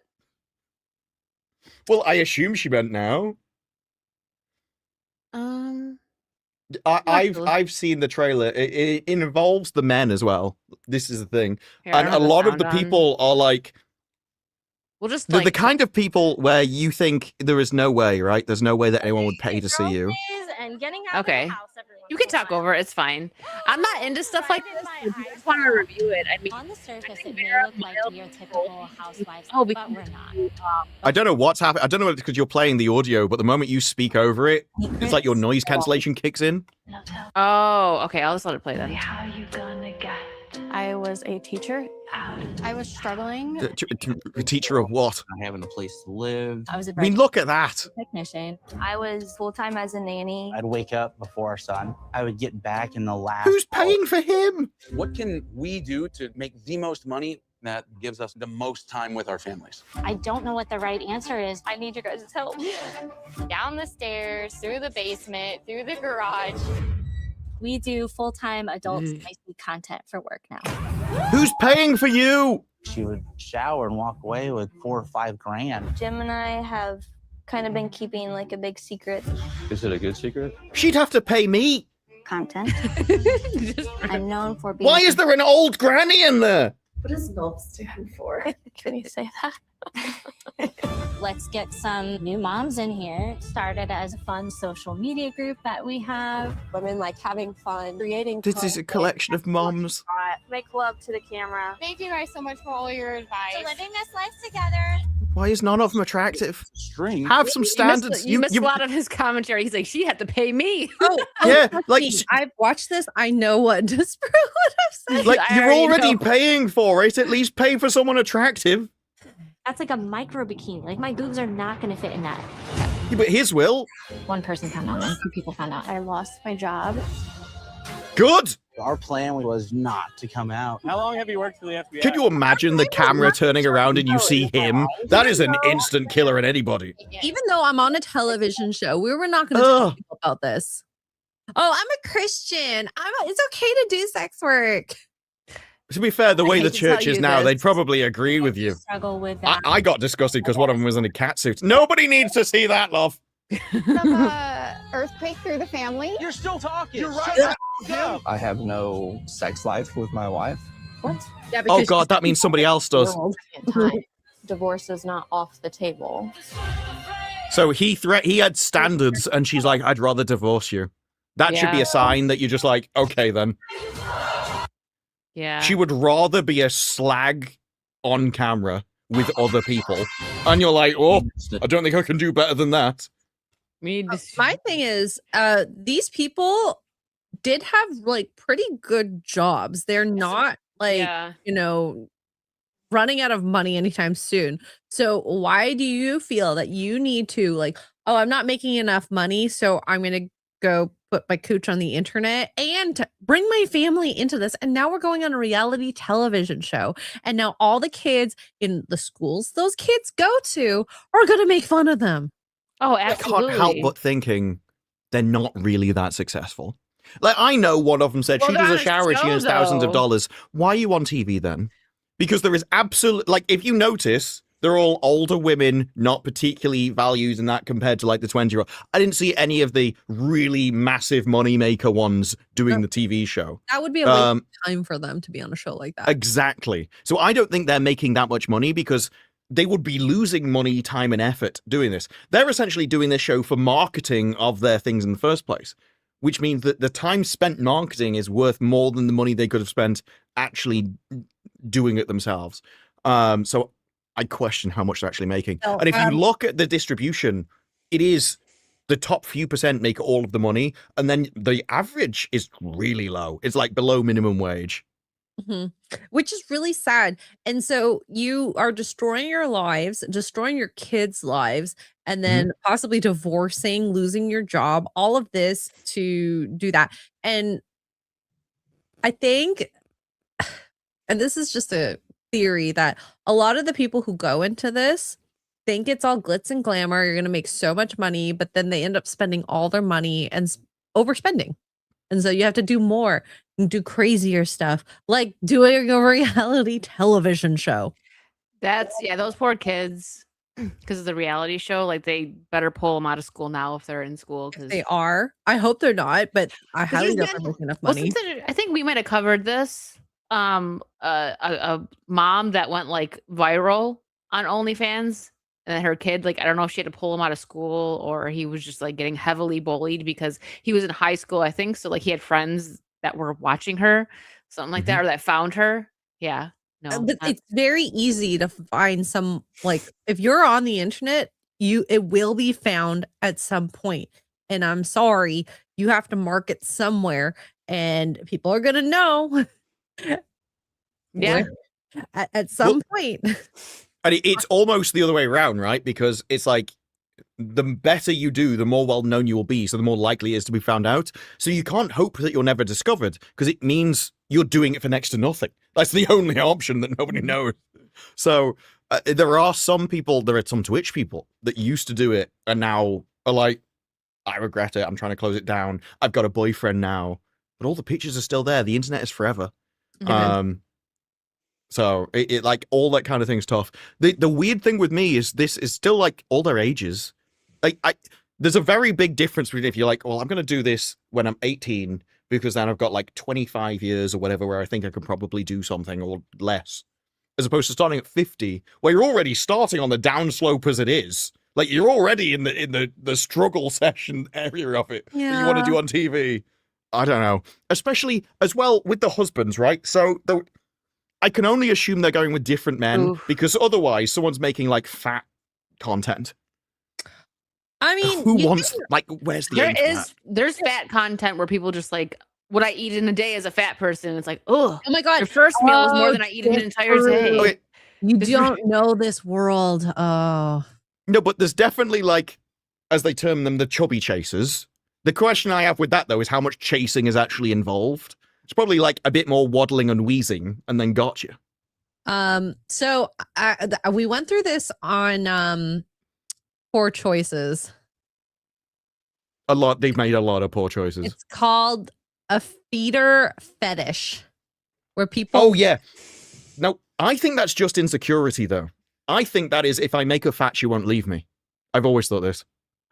I'm trying to find the article that we read. That's actually pretty, yeah. Well, it's done the other way around as well. So yeah. Women will feed up their man, and I think it's for the same reason. It's actually crazy. And there's this house in Las Vegas that's kind of like this like mom content creator house, and this guy basically has a bunch of different feeder fetish content creators that live there. They're all fat. All of them. They have to be, yeah. I mean, the entire thing is just eating. Yeah, and there's like cameras set up in the kitchen to show their just like daily lives and whatnot. And I'm like, ew. I've seen shows about that before. Feed her, Seymour. And it's like it's people the size of Dank, like just. Well, it's the same with that other woman we just saw, the rapper. You actually can't be that size unless you've got someone enabling you, because your food and everything has to come through somebody else that can actually do stuff. Because they can't move to get their food. There was this couple, and people, I think the reason why it went viral is people are like, she's in a relationship and I'm not, dang, like, and she's huge. And like the boyfriend would have to kind of like eat scraps, kind of. He wasn't exactly tiny, but compared to her, yeah. And it's like, if she was hungry, she would like freak out and he had to run out and get her like more snacks, like go to get McDonald's or something after dinner if she was still hungry. And I'm like, that's so nasty. Like, how can you just like, how can you live like that? That's why it's like when extras like, not to be rude, and just was like, no, I'll be rude. And like, I get that. There's a difference between maybe somebody being a little bit overweight because of some kind of chemical imbalance. But when you're like that chick, that rapper, that is a choice. There's no way you get like to where her leg probably weighs as much as all three of us together. Okay, let's be real. I've done x-rays on people whose legs are that big. And so we have an 18 by 24, 18 inches. That's pretty wide when a leg is this big. But also though, so everyone knows like Koreans and the Japanese, they're just not fat. You go over there, they're just not. One of the reasons that they will tell you that is because their mom or their parents and their family, they'll just tell you. You're packing on a few pounds now. Like they will shame you, and shame works. Like I still remember in like the 90s and the early 2000s, that was when we got rid of shame, and it was an active societal effort to remove shame. It was a huge mistake. Commenting on these things because you're complicit, basically. And so I always remember there was one thing, and it was like, oh, look, I'm massive and aren't I attractive? It's like, no, you're not attractive. You're dying. Like, it is not a good thing to lie to you. This is a bad thing that was happening. So, yeah, and when people are like, oh, you're beautiful at any size, it's like, it's a lie. And to say that a person is beautiful and killing themselves, because it is. Well, they went further than that. It wasn't just beautiful, it was healthy at any size. That's true too. And you're at higher risk for cancer, for heart disease. Having more body fat increases risks for both, and those are the two things that people mostly die from. Mm-hmm. All right, I'm gonna get a couple of supers and then we'll move forward. Saw, thank you for being a member for 21 months. We had a tornado warning all day off and on here in PA. People say Queen isn't metal. I disagree. Every song they recorded has mercury in them. That wasn't bad. That one caught No, you it was off guard. bad. No, it was bad, but it was also funny. But it was 100% bad. It caught you off guard, is what I was. Yeah, I didn't see that coming at all. Because he said a regular thing and then threw the joke in there. Yeah, it's like, it's not metal. I'm thinking, what? Why would it be oh. Mongoose, thank you for the 5 pounds. This might have been the most saucy Saturday stream to a start to a stream yet. Yes. I agree. It's a wild ride. We're not even that drunk. No. Elicard, thank you for the 5. Is that an egg roll in your pocket, or are you just happy? No, I keep egg rolls there for reasons. For reasons. Gary Thomas, thank you for the 5. The most depressing part is realizing that the residents of the village probably have more active social lives than their grandchildren. Yeah, probably. It's so true. Absolutely. I feel like a person who's so antisocial, but that's by choice. So firstly, I am surprised that Eggroll didn't turn up during the sports section. I thought he would have had like some kind of spidey sense for that kind of content. And as to this one, yes, I have heard from multiple people in like old folks care homes, just all over the place, anywhere. They'll walk into a room, there's just 2 people going at it. It seems like there's like a peak and a trough and a go up again. So it is like the fertile period, and then as you get into care homes, for some reason it just takes off. Yeah. It's wild. Monkey, thank you for the 2. Ian, was that you trying to peep on me? And then Ian for 50 pounds. Thank you, Ian. Yes. That's He proper says money. yes. Well, I hate that you guys flirt all the time through super. She's jealous. She's jealous. She's just jealous. I need. Can someone peep on me too? I'm waiting. She's like, I hate that you You flirted sure in you front wanna of me. Diz, thank you for the 199. Pick wrong stream to stop sniffing glue. Sorry about that. We apologize. Maybe I should have said that while this room was taking a sip, but all right. Yeah. Jason Webster, thanks for being a member for 29 months. Nolan's The Odyssey may as well have been a Disney film. It's a crap Odyssey after all. It's a crap Odyssey after all. It's a crap Odyssey. Thank you, Jason. I spent from like 3 a.m. this morning till when I published a video at something like 11 on the video, except I think I slept 4 hours in the middle.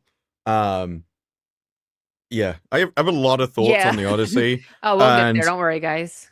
It is a case of yeah, but just to the comments, there was a lot of people. It's like, I liked it because it had cameras pointing in the right direction. Like, there is so much more to this movie than just what meets the eye when you listen to what they say.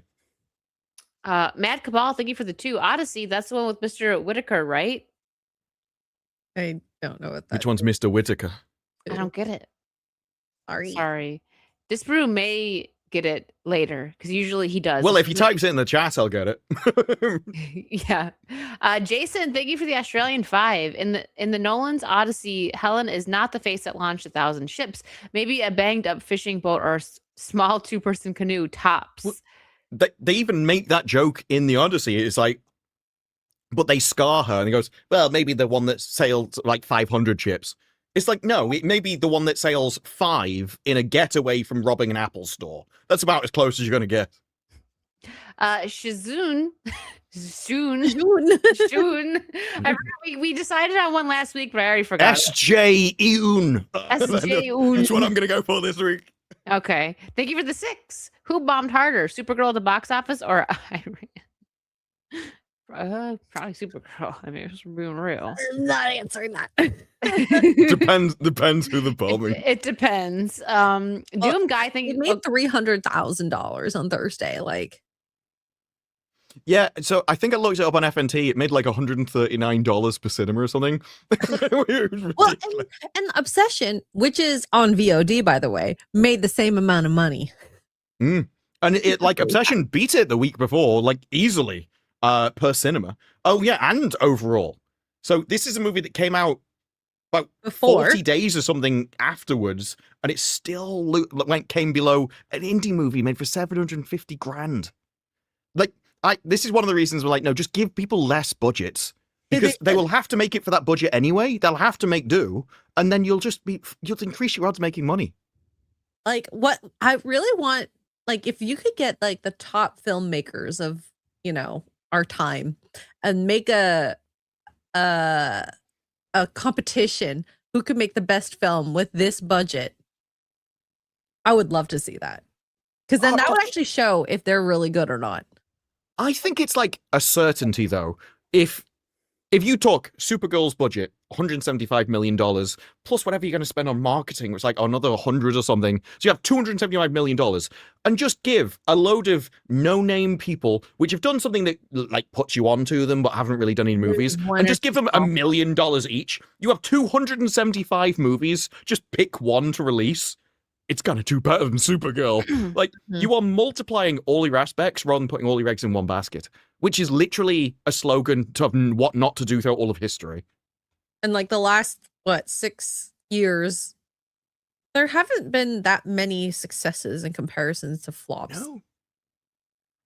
Like, even if you would like, well, okay, you can't make a movie for 1 million. That's a bit small. Okay, 10. So. Yeah. You still have 27 movies rather than one. One of them's got to be good, surely.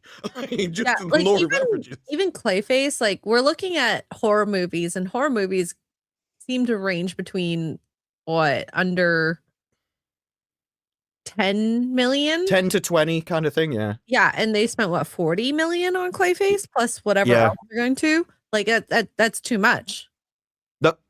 I am interested in Clayface, and I think it's the most likely to actually make money out of all the DC. Out of all the DC, but because they spent less. Yes, but also when Ryan ran through the numbers and was like, "No, it's still got to make over this amount." It's like, okay, yeah, it's more than I thought. Because this is the thing: we have been accustomed to so much failure that now break even is considered a good thing. It's like, no, actually the investors probably want double their money back or something, because you don't just compare it to making money, you have to compare it to like even just put it in the stock market. Well, if that goes up 10% a year, you're going to have to do that. And they're going to be investing this money for multiple years. So you're going to want at least 30 to 40% to return on the pissing stock market. Sorry, Disney is not doing that, obviously. No. DC is clearly not doing that. So actually, our break-even numbers are wrong for a start. Because even if you get all of your money back, you've still lost because of the inflation in the meantime, because of the interest on the loans that you've taken out, plus the inflation. And so there's way more costs involved, let alone the effort and running a business and all the costs involved. Like we are setting the lowest of bars for movie success, and they're still failing. And it's going to continue to happen if they keep doing this, because with the Odyssey probably going to do well, they're going to learn the wrong lessons. This is why I've always said, because I know some people are like, no, you have to put it into comparison that it's not going to lose money.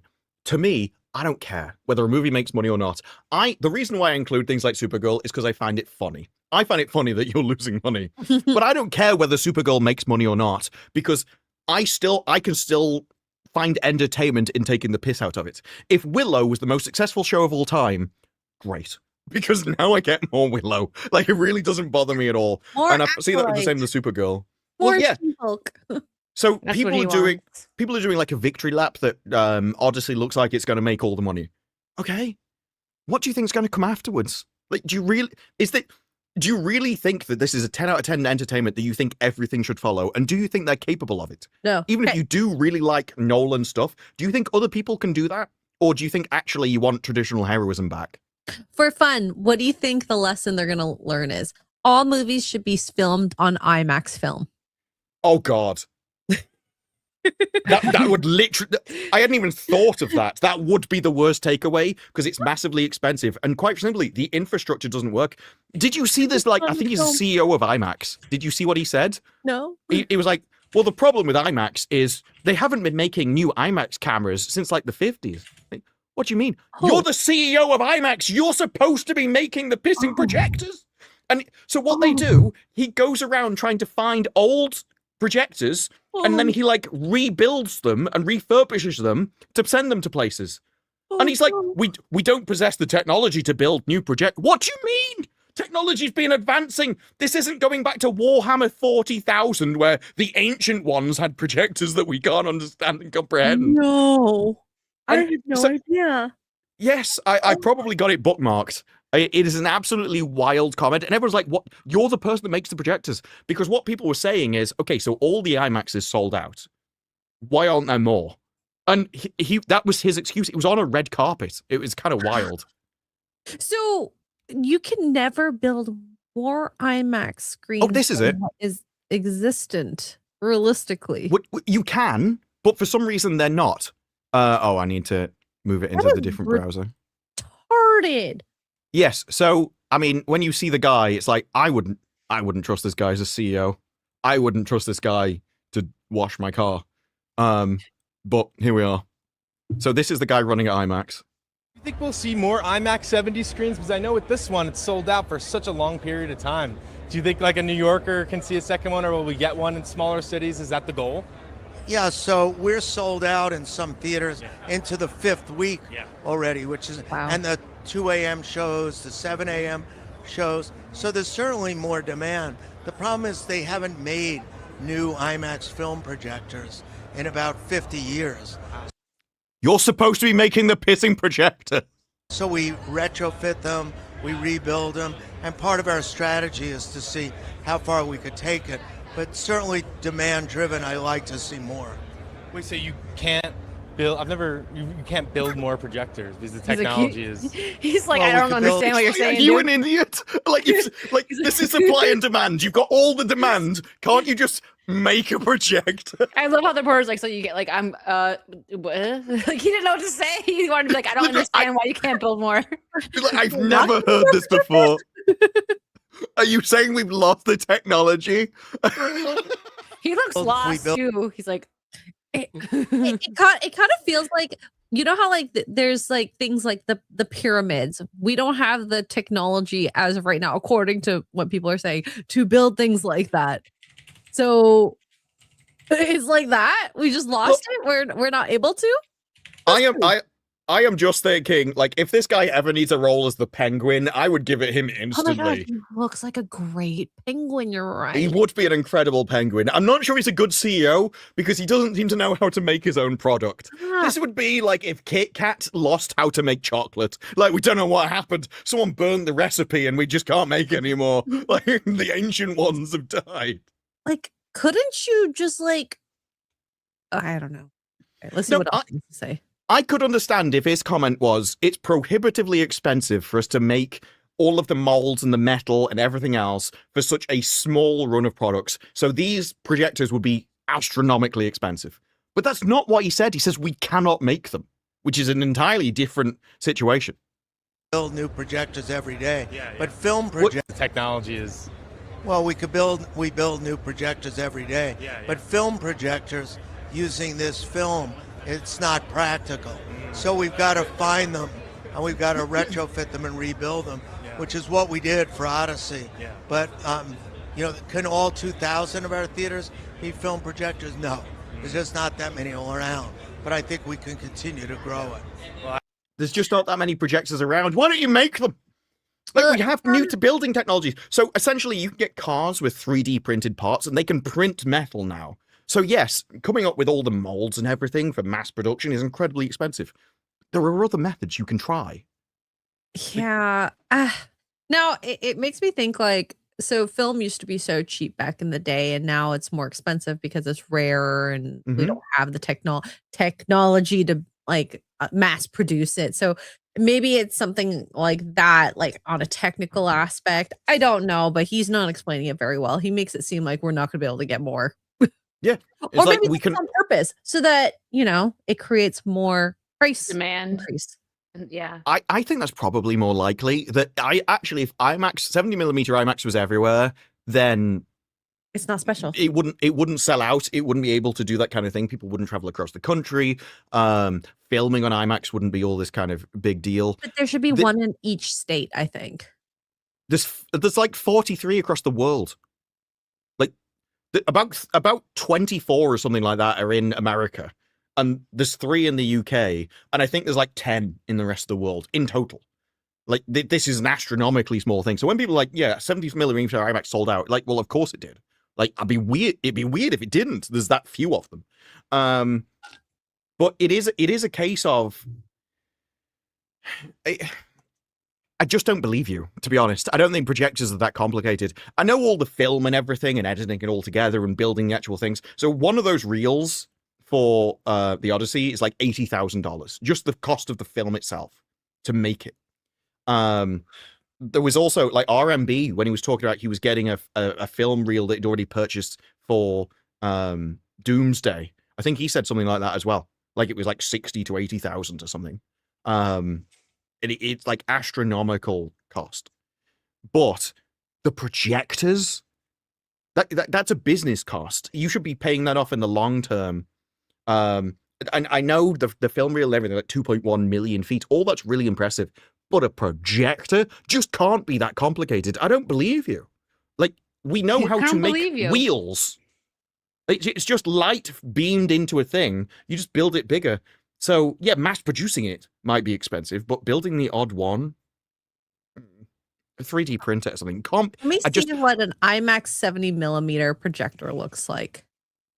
Oh, they're really complicated systems. There's videos of them, and they wrap the film over all these different things. But it's just wrapping it over wheels. And then you have the projector itself. Now, there was a new projector being installed. I think it was somewhere in China that I saw wheeled off. I imagine that's where the bulk of the cost comes in. Yeah. How many wheels are there, too, is my question. Yeah, but wheels aren't that expensive. It'll be the projector itself, and the projector is just light. Because it's not like a digital camera where the sensor is incredibly expensive. The film is the thing doing most of the work in a film production. You're just beaming light through it. Okay. Look at this because this is a little crazier than I even imagined. Oh, it is very complicated. I would imagine, though, most of the cost is in actually building the screen. Because it's a whole big, massive thing that has to be a certain ratio. Way more than the projector. Huge. That projector is humongous. Does it show you them pulling the film through all the things? Because that's what I've seen with the Odyssey. That's way more... Like when they're actually setting up the film, kind of gets beamed pulled all around the pissing room. I mean, I don't know. I can pan through this just to see. That thing is insane looking. Yeah, and I could understand it would be very expensive, but we don't have the technology to build more, or building them would be so prohibitively expensive that we can't. Oh wait, look at Raider says if these cameras, projectors, or film are using germanium, that there's a world shortage. My company is dealing with shortages and delays in the sensors and cameras. Wow. Okay. Well, there's an explanation. Whoa, it's on wheels. Oh, wow. I don't think that film projectors have sensors, though, do they? They're the digital ones. The movie projectors are... I just thought it was light, essentially, being filmed through the film. I thought it was the film that did the work. Looking at this setup, okay, so an X-ray room costs between like 80,000 to like hundreds of thousands of dollars. This looks very similar to the setup of an X-ray machine. We just take away the tube. It's insane. Look at all the wires that are involved. I'm not saying they wouldn't be very expensive, but sound system. Well, they have to do with the sound system and everything for a normal theater anyway. So I can imagine they'd have to build the room. I would have thought building the room would be way more expensive than the projector. It was more the way you went, we just can't build them anymore. Like, this is all we have unless we find old projectors. Crazy. I just don't believe you're saving that much money. There's something... No, I think there's something wrong there. If you'd gone with there just aren't enough rooms with that kind of ratio of screen, that would have made way more sense. Well, Doom Guy, thank you for waiting in the queue, and thanks for the two. Was that a queue? I didn't even realize. I took it down, and I was like, "We'll be with you shortly." I said they're gonna learn the wrong lessons, and then we got into that deal. It happens. Whoopi Goldberg will be Bond, and Elliot Page is Kratos. Oh God! We'll get to that in a minute. I actually feel really bad for Ryan Hurst. That stinks. Jason, thank you for the two. Does X-Ray have Canadianisms? A boot schedule. Sorry. Ooh. I say sorry a lot. No, she goes sorry. It's the pronunciation. Sorry. And then I say bag instead of bag. Yeah, like bag. Bag. Every time I say it too. Big, and then all of a sudden Melissa or Gary or Kara always goes big. Like, I'm sorry, I beg. You don't say a boot, right? You just say about. You don't say a boot. I've never heard you say that. Dan Vicious, thank you for the two. It's all gay because it's non-reproductive / sterile. Yeah, I mean, well, that would mean that if you were on your own, it would also be that, which doesn't make wasn't it? He's like, what? He's like, hold on, now we're going. No, I suddenly thought of the definition. I'm like, well, it is another man, right? It is a man. He's like, wait a minute, now we got a whole other conversation about that. No, I think yeah, because it is a man doing it, right? So it kind of makes sense. Kind of gay. Yeah, it is. Kind of. Darth Gamble, thank you for the two. So how long before robot sexual is a thing? It's probably already a thing. I can't keep up. Girls have been doing things with robots for a long time. Right? Yes, there was actually a good argument that someone made about who is the most romantic sex. Because like men are always objectifying women. It's like, hang on, women only take the organ itself and just have that separately, whereas men, they're like, I want the entire robot. I want the accompaniment and everything else. Women are like, no, we're just going to get the organ. What did surprise me though is I didn't think women would be that interested in robots or chatbots. And then it turns out women are the most into chatbots because it gives them attention and affirmation. And it's always there to pay attention to them. I would not be surprised if women were into that because then how many times has a girl just been interested in a dude because the guy's interested in her? Right? They like someone who's attentive, who asks how their day is and listens. The good morning and good night messages. I think that tends to be the friend zone thing, though, rather than the romantic they're thing. also okay with that, too. Girls do like the friend zone. to have until they find their, one true love. We're missing a whole conversation in the chat right now. I don't know what's going on. Don't cheat on Monkey now. I think that the chatbot provides a mix between like the friend zone and Clitlit, where you simultaneously have all the attention and everything that you want, but also because it's not really real, you can fantasize and project your own thing like you would on the Clitlit, and I think that's the danger. Whereas the men, from what I've seen of like the male robots, they're just like, how can I reenact this anime waifu who's just essentially a nice woman? And so I think we're going to end up where the guys are going to like catcall maids are just nice women, and the women are just going to have their chatbots, which are kind of like Fallons and werewolves. I know it's kind of crap. Justin Martin, thank you for the 5. I have an Asian friend who's single. His name is Lonely. Oh God. Lonely. I am so lonely. So lonely. Staccato, thank you for the $9.99. Disbrew, awesome review of the Odyssey. Thank you. I did spend a long time on it. Especially the first half is where the most of it kind of went in. It's one of those things where I'm watching a lot of stuff and like, it was the same when I reviewed Joker 2. Like, I saw Joker 2 as essentially the commandment that it was telling you to submit, and it was always telling him that if you submit to the system, you'll be fine. If you don't submit to the system, you will be crushed. And I think the same in this. It's like there's a lot of people like, well, I like the way the camera's pointed and the music and everything else. I'm like, no, I think there's more to this movie than just making a movie. I think they have a different intention. Kale, thank you for the 5. Glad to see Sony hates money. Physical anime is next on their hit list. I saw that. I have to watch Vera's video. I just saw that she put something up. Yeah. Starting. What do you mean by physical anime? Like so, the disc? Yeah, it's starting. Was that August 1st? Crunchyroll store moves behind paywall and anime sales disappear. Wait, does Sony own Crunchyroll? I didn't know that. I didn't know that either.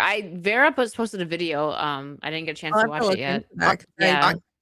What do you mean by the store? Because Crunchyroll is a subscription service. You pay for it and you can do the anime. Is the store like merch? They have merch and stuff. I've never like looked on there, to be honest. So I'm looking right now. I'm confused by moves behind manga, a paywall. Shop media, grow your physical media collection with Blu-rays featuring your favorite anime. So maybe that. Oh, I remember that. Your name. I liked that. That's now, really Crunchyroll, to be fair to them, is a very low cost subscription. Yeah, it's very low cost, but putting the store behind a paywall, okay, maybe. Is it behind a paywall? Like you have to be subscribed to their service in order. I mean, I would imagine so. But if you're the kind of person that's going to be buying Blu-rays of anime and stuff, you're not going to be subscribed to Crunchyroll. Like, yeah, are there many people that would like either pirate the anime but also want to buy the DVDs? And I don't. Could you not get them from stores? If that is true, also like, I feel like you have to be such a hardcore anime fan to want to have the physical. Because I've not really heard a lot of people who watch anime that have the physical version. No, unlike movies. You know. Yeah. And also, like, I know there's a big push for like physical media and stuff, but they are right when they're like, those Blu-rays and DVDs and everything rot. Like, it is actually better to have the digital copy, so you can like buy the physical and rip it. Is way better than having the DVD that can, like, isn't it like the glue melts the discs and everything? It's not this hardcore copy that's going to last you into your old age that I think a lot of people think. So Raiders giving us a lesson here. Germanium is used on the camera and sensor lens to provide high resolution and improved light focus, among other benefits. Makes sense that commercial companies are not getting priority. Okay. So government is, or like, how much do you really require for, like, because we're not talking, they're not going to be producing hundreds of these things. These are very expensive specialist machines. IMAX should be able to afford it. And the cinemas, you would think, because they're charging a lot for the things. Yeah, that's even if you're talking thousands of dollars for the amount that they would need, it should be a minor cost for them compared to everything else. I agree with this though, because like anime is something that, you know, people watch because they think it's, I mean, obviously for the stories and stuff, but some of the art is gorgeous, right? So you can get like a really nice physical copy in manga. Yeah. I could see a lot of people buying manga. Like I said, I could be very wrong, but from the anime watchers that I have seen, not many of them buy physical copies. So if I'm wrong, great. Great to have physical copies for sure. The reason I said rot is I thought that it was something to do with the glue of the cases and everything that ruined the disc. So everything rots. Even you can keep data on a SSD or a hard drive and you have bit rot unless you've got something going through and like recorrecting the ones and zeros. But I thought there was something specific about physical that it only lasted like, whether it be 10, 20 years or whatever it was. I can't remember. Yeah. Well, let's move on to the God of War news. I genuinely this was wild. I feel bad for Ryan Hurst because I actually like him. He was great as Opie in Sons of Anarchy. And as much as I love Sons of Anarchy, I thought about this. Like, it's not that it's not rewatchable, but like if you compare Sons of Anarchy, which when it was airing, I loved it, great show. I wouldn't rewatch it, let's say like The Sopranos, right? That's something that it's like after a few years, like, oh, let's rewatch Sopranos again, right? So, but he was great in Sons of Anarchy. Everyone loved Opie, but that's like the biggest role that he's known for, and that's been done for a long time. So the God of War series will recast lead actor Ryan Hurst, which really stinks because he looked great as a part as Kratos after he suffered an onset injury. A new actor will come into the star opposite Callum Vinson as Atreus, thank you. And scenes will have to be reshot. Prime Video hopes to return to production by mid-fall. Okay. I feel like this could have been like a career-changing role for him because this is really big, right? Could have. So he had a bicep tear, which I did a quick Google search. Don't know how the severity of his bicep tear. They say it's about 4 to 6 months for recovery. And then during the 4 to 6 months of recovery, your muscles are actually atrophying. So you'd actually have to go and get those muscles as big again. And assuming it's probably not the right arm, I don't know, it's the left arm, if that's the photo of him. He's not going to look right for the role. Yeah, that's why. Because I'm sure if it was only like even a few months of healing and then like he would be able to jump back into the role, they would have continued. To the gym to get to the same size. Yeah. It's not easy. And now this could be just a business decision, which sucks for him, you know. Or maybe they didn't like him. I mean, maybe, but I think I can't say he's a decent actor because I only know him as Opie in Sons of Anarchy. I know he's done a couple other things, but that's really all that I know him as. And I know that's the biggest role that he's done so far. So yeah, maybe, but I feel like, I wonder how much they actually had done. Because if they have to reshoot, like, they shot, from what I've heard from other people, so don't quote me here, like 3 or 4 episodes. Oh, okay. So almost half, because nowadays you get like 10 episodes max on a series. Yeah. I mean, who knows? It sucks. I mean, he'll have to come back into another type of role, and this was probably a role of a lifetime if the script was good. And hey, if it wasn't good, maybe he actually is in a better place. Who knows? Maybe that's true, because you never know with Prime and with these video game adaptations. So maybe it is interesting though for him. So, like, I know with James Bond, Brosnan said he never did a James Bond movie where he didn't break something. So it's not unusual in movies for actors to damage themselves. You even had Tom Cruise in, I forget what Mission Impossible it is, but there's one where he jumps across a building and smashes his ankle into the wall, completely destroys his ankle. And then he runs off and, like, limps. And that's all in the movie itself because he wanted to get the shot. So, but there is a lot of times where they will wait for an actor to heal, which can take months to get the stuff. Yep, Jackie Chan, and think of Keanu Reeves too. I mean, I'm sure that this injury is obviously bad enough where he can't continue, right? So the difference between those actors and Ryan is those are kind of irreplaceable. They build the movie around those characters that they write. God of War, I'm sorry, there's a lot of dudes around the same size and look that they could probably cast. I get that, but I think Ryan said he'd filmed like 4 episodes. So this is a significant amount of footage they're going to have to redo with an entirely new actor. I mean, this was like voice acting.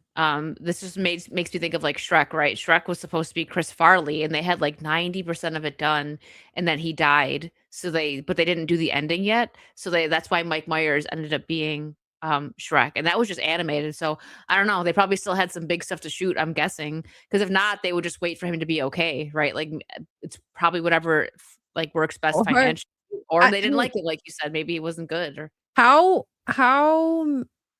say like the first half of the God of War game, assuming you guys played it. I don't know. Did you? He's like the main character, he's in everything, right? I assume it's a lot of like PC. Unless he's swapped with another character. Who knows? Look, I would play console games if they release them on PC at the same time. But if you want to do something and then be like, then the only exception I ever made with GTA. Otherwise, I'm like, I don't care. Like, you treat me like a second-class citizen. Don't worry. I have thousands of other games on PC I can spend my money with. This proves, like, I'm not a peasant. Don't treat me like one. Yes. You want to treat me like a second-class citizen? I don't fine. It really ruins the experience because I'd rather play every game on my PC, which is 20 times better than a console. But also, there is an element of when you're playing a game, it is nicer to play it when everyone else is, and there's hype and there's videos and there's kind of excitement around it, rather than 1 to 7 years later. And one thing that Sony used to do a lot would they go, well, we're going to release this game. We have no intention of giving it to you. And then there's going to be DLCs, and then we'll release like a combination pack with you that's the same price that it was 7 years ago with us. Like, no. You're just not that important to Sony. And I think that PC just has so much competition. Like, if no game ever got made again, I would still have so many games I couldn't play them all in my lifetime. Yes. That I already own. So I'm just not that fussed at this point. Yeah. Now, GTA, I will make an exception for GTA. That is assuming it doesn't go woke. Well, no, because I would like to hear your commentary about it. If it's she's like, at this point, I want it to be because I need the Disparu woke commentary. Well, I imagine Az will be buying GTA, and if he does, I will be watching him play it. So, yeah, he is definitely buying day one pre-order. You know how like they sometimes do like if you buy the deluxe edition, you can play it a day or two earlier. They're not doing that, are they? No, I didn't understand the pre-order of this because you don't get a physical copy. They're not giving you any like, oh, if you get it early, you're going to get like a free mission or outfits or something. There's no incentive. They don't need to. I know. Is buy the game like a couple hours early to preload it on Steam if that was an option. No, I think this is going to do what I'm doing. I'm waiting for it to go on. I have a PS5, but I'm still going to wait to get it until it's on PC because I'm not buying it twice.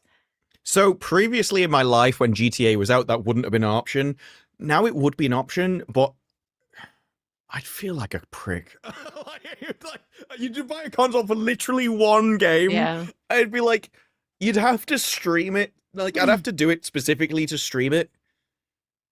You need to stream I'm gonna wait and make like a good chunk of change. And that's the reason why they do console exclusives is to sell the console, not the game. It's just stupid and annoying. Yeah, I'm gonna wait because I want to play. I want to wait for online, and they're gonna release it on PC when they finally throw online out there. So I'm just gonna wait. That's the thing with me. I would begrudge every single penny I spent on that console. Like, it would annoy me the fact that I owned it because I've never wanted to own it. You would look at it and like degrade it. You finally broke me. Either buy it brand new and do tax write-off or buy it used so that Sony doesn't get your money directly. It's not a point of principle. It is purely like but you're not gonna a use mental it block for that. It is just a mental block of going, I hate that you did this on console and you made me buy it. It's like, that's what it's like. I would never do it if it wasn't for streaming, is the thing. Yeah. So are you thinking about it? He is thinking about it. Well, I wasn't until literally this second, because it's not that I couldn't do it. Like, previously, it was like, I can't do it, so I don't really care about it. In this, it's like, I probably would make the money back streaming, but that annoys me even more. It's like, the fact that you could do it and give me a cause to do it pisses me off actually more.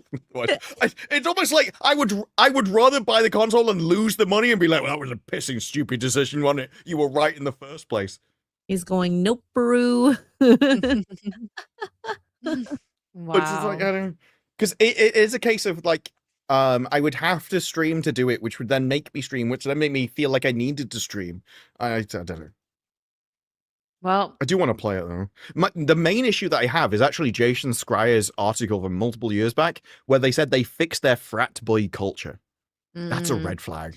That's And what GTA kind of made, like, built on. And Yes. that's who they want to play their games. That's who plays. But if you remember, Saints Row also said similar things. Oh, and that went way down. Well, that died. The entire studio died because of what they did. Like, we're becoming criminals to pay off our student loans. The only thing that I think we might have saved GTA is that there was, to be a zoomer for a second, or a Gen Beta. No, there was I actually like the term horror farming. There was a vibe shift. And so I am wondering whether they actually delayed the thing to put stuff back in. Because like we can't release it like this. We'll lose billions. So maybe they became a bit less woke over time. I hope so, but yeah. What do you prefer? Do you want to have ideology or do you want to make money? Now, the issue with staff is that they get paid either way, so they don't really care. So you are purely down to the decision makers. Do they want money or do they want ideology? And that's the hard part, is depending on who the decision makers are there too. Like, you have to, a lot of people, and I'm going to count a lot of people, including people in our age group, they think of just the short term, not the long term. Okay, if we make this, and not this like, well, I have an 8-year plan to release 20 more GTAs. No. Think, okay, we want to make a good game so that we can make more games and make this job last forever, as long as possible. Not, okay, we're going to do this and this and this and this, and there's going to be a game about this. And no. Still make a good game. And it's just a lot of a lot of AAA companies actually have been failing.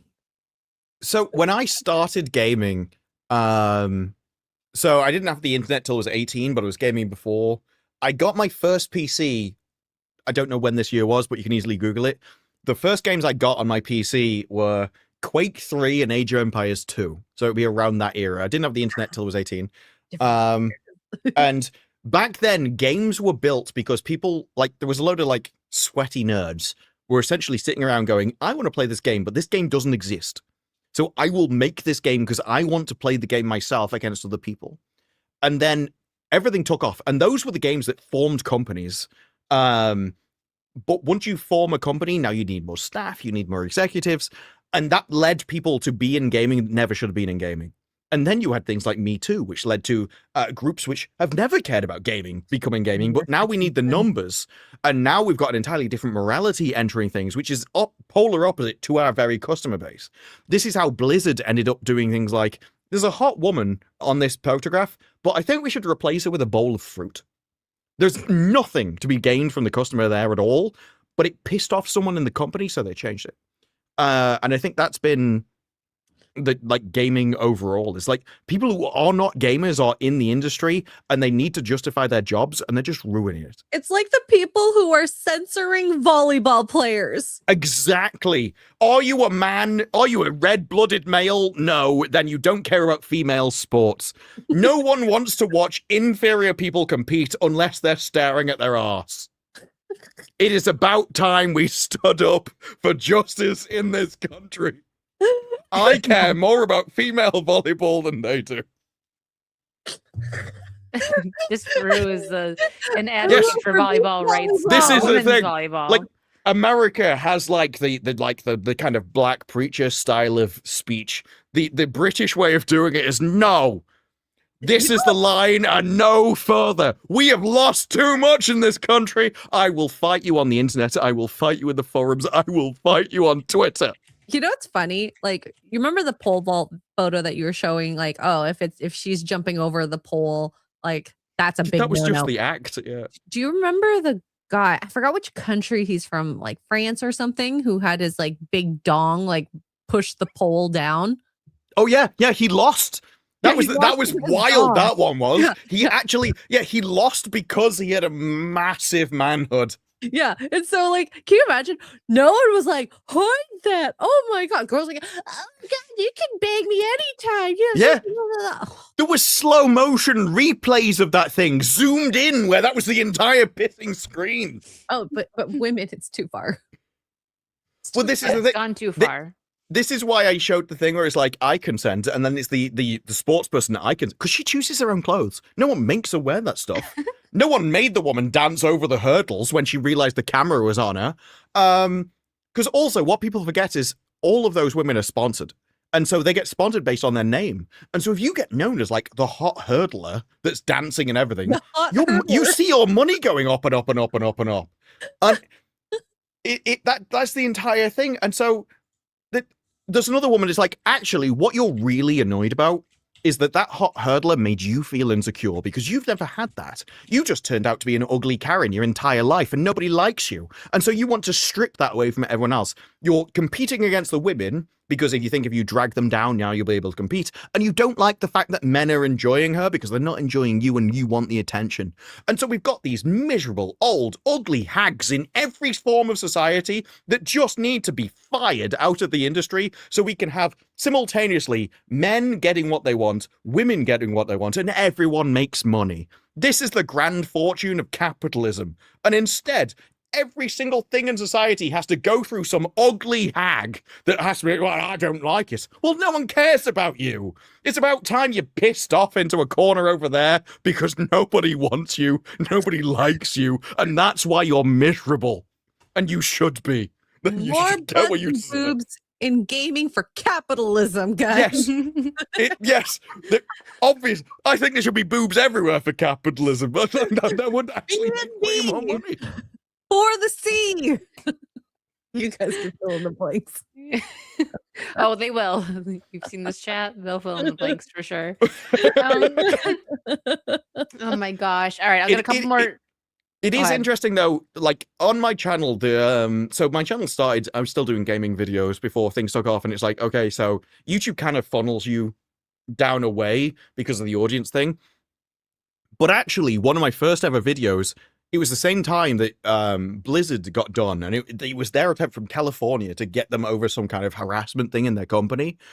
And at the time, this is years ago, I was saying, look, it just seems like a takeover. They are now replacing HR, they replace HR, they get all the company, and it will just destroy the company. It's exactly what's happened. And like, this is so predictable years in advance. At this point, if you don't see it, you are just willfully ignorant or lying.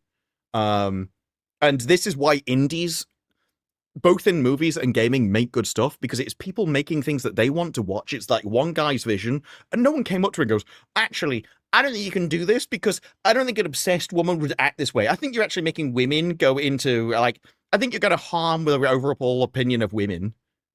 No one cares. It's my money, piss off. And corporations care about how they're perceived. And they shouldn't, because they're a company and should care about money. And that's the only thing that should control your decision. Yeah. And like, so back when I was still working at the hospital a lot, and I had like various ages of coworkers, people miss a lot of this stuff and they don't realize why they don't enjoy gaming and television and movies as much as, they used to. And then they go to YouTube. And I've heard this story so many times from so many people. They're like, I don't know why I didn't like it. Am I the only one that doesn't like it? And then you find out, oh, it was this. And then you start really analyzing all these little things. Because as humans, I think generalizing, we want to be nice, right? So then you don't realize these little things like race swapping, gender swapping, all of this is just like, oh, we're just trying to give a voice to, women or blah, blah, blah. And then you realize how, insidious some of these actions are and why they do it. So that's what I always think woke is. Woke is essentially exploiting and manipulating the morals of your betters. It is going, well, we need to have this person in because they've been excluded from all this stuff, and look at them, they're poor and they need it, and all these people really want it. You wouldn't want to exclude them, would you? And you're like, well, I mean, okay, if I have to, it's not what I want, but I'll let them in. And then they just do it over and over and over again. And they do it until you say stop. Yeah. Like it is literally exploiting people that they want to replace people that they don't want. And they are using your good morality against yourself. This is why Yeah. Exactly. Right. This is why the term suicidal empathy came about. It is people that care so much that everyone just walks all over them. And at some point, you're going to have to say no. And Yeah. the thing is, I understand it, right? Because you were on about people didn't understand it. They didn't get why they weren't like that. And the customer shouldn't have to. Like, the average person in the street shouldn't have to go to the Odyssey and work out why, when they came out there the first time, they didn't like it. How many reviews have you seen that said, actually, I think I need to see it a second time to work out how I feel? That's not a good movie. Like, that means that there's actually something you don't like about it, but you're unsure whether it matters to you or not, or maybe you don't understand it, or maybe there's something wrong, or maybe it's unsatisfying and you need to get more clarification on it. So, to compare, because this is what happened to me. I watched the sequel, the 7th movie, Star Trek, well, not Trek, Wars. I was going to say the sequel to the Odyssey. It's already out, dang. I watched the sequel, Star Wars, and a lot of people, I think, quickly realized what it was. But as a normie, I was just like, it's just not as good as the first 6. I'm okay with not watching the rest of it. I'm happy. I saw lightsabers, there was guns flying, fighting, all that. But I don't need to see the rest. And then when I actually started watching videos, years later, and analyzing the things that I actually didn't like, and I'm like, I've saw that in other things too. And that's why I didn't like it. So I think this is what's going to happen with the Odyssey. The Odyssey is just so beautiful spectacle. It's grand. The big screen. It's Nolan. It's all this. And so it's like you're going to this big ball, but they have crap music. Well, Yeah. Nolan, of course, it's crap music. So I had a friend who she got into, because of her boyfriend, she got into Star Wars, right? And she started like within the past few years watching them from start to finish. And she didn't realize, like, she hadn't been in like the YouTube verse, like seeing what I like did with you guys and everything yet. And she's like, I don't really like, no offense. Like, she was afraid to say this to me because she didn't know my opinion, because she knew I like Star Wars. She's like, Disney Star Wars, like, I just don't think it's that good. I'm like, no, you're not alone there. You're right. But she was like afraid to say it because she thought she was going to offend me. I was like, no, you're correct. And it your feelings are right. It's the social consensus. I think that's what's happening with the Odyssey reviews. I think if you're saying something is a 10 out of 10 masterpiece and you're talking about the Odyssey, it should I be think you're either praise. lying or wrapped up in the moment. Like, I don't see how anyone can think the Odyssey is 10 out of 10. You can like it, whatever. I'm not judging people that like the movie. It's not a 10 out of 10 movie. It just isn't. I genuinely think you're getting carried away at the most generous of things. The issue that is, though, it's not most people's jobs. Now, the reason why I say this and why I came to this opinion is because it's the way I was. I would watch something, I'd be like, this is boring, I'm never watching that again. And I would never think of it again. I would never analyze why I didn't like something. I had better things to do. And that's most people. They have a whole life of things to worry about, which isn't the Odyssey or the problem behind it. And I actually think that is the benefit that people can provide who make videos. It's like, well, it is your job to think about this stuff. It is your job to think about more than just the camera angles or whatever and what things mean. And then people can watch it for entertainment, and then they're like, oh yeah, I actually agree with that, or I disagree with that. But it allows them to see a different perspective of someone that spent days thinking about something rather than the 3 hours they were in the cinema. And I think a lot of what's happened in modernity is people have exploited this kind of thing. They've exploited the idea that people are just so busy that they don't have time to do it. And that's why, actually, I know a load of people, now there's a whole thing of spoilers and trailers and things. I despise modern trailers because, like Digger, it's a load of randomly selected 3-second sections of a movie. I don't know the movie that I'm going to watch. I preferred Terminator 2, which told me the entire movie, basically. It told me the hero's arc, what was going to happen. It even revealed the twist of what the Terminator was, but it wasn't lying to me. And so when you go into the cinema, you know whether you're going to like it or not. Whereas now trailers seem to be trying to trick you into the cinema so that you don't know what you're going to get, just because they want your money. And once they've got the money, they don't care. It's not a long-term vision. And I think it's the same with gaming and everything else. It is because they know what they've got isn't very good. It's working out how we can exploit money out of people rather than provide them a product that they actually want. It's trying to provide you a product that they think you need rather than what will entertain you. Yeah, I feel like this Lecture. Odyssey stuff is, now me personally, we'll get to, That's what the Odyssey is. I'm gonna get a couple supers and then we'll get into like their review and like some stuff that we see online. I feel like it's gonna be like the Superman movie where it's going to divide people. Like you either have to love it or hate it. And if you're on the opposite side, the person that enjoyed it is going to, you know, think that you're a grifter, you stink. And then the people that don't like it are going to like say, oh, you liked it, you're a shill, right? Not everyone's like that. Like Disprew's right. Like I don't care if you like it or not, but that's kind of how the internet gets. You know what I mean? Like how they got with Superman. They got so mad if you weren't on either side. Me, I didn't go see this because this isn't my kind of movie. Like Nolan aside, I don't care if it's Nolan. I don't care about any of that. I just was like, it's 3 hours long. I don't feel like seeing it. Maybe when it goes to streaming, yeah, sure. I'm glad some people liked it. Some people didn't like it. It's fair. I mean, it's like almost as if people have their own opinions. Crazy, right? Not everyone likes or dislikes the same thing. It's crazy, but that's my take on it. I think it's going to be another Superman, a great divide. I think that it's okay to like it and it's okay to be entertained by it because I think there is a lot of entertaining factors that are in this movie. It's just a matter of like when people are saying like this is the best movie ever, it's like 10 out of 10. And so they're giving critiques on it where it's negative. I'm like, that doesn't give me 10 out of 10 vibes.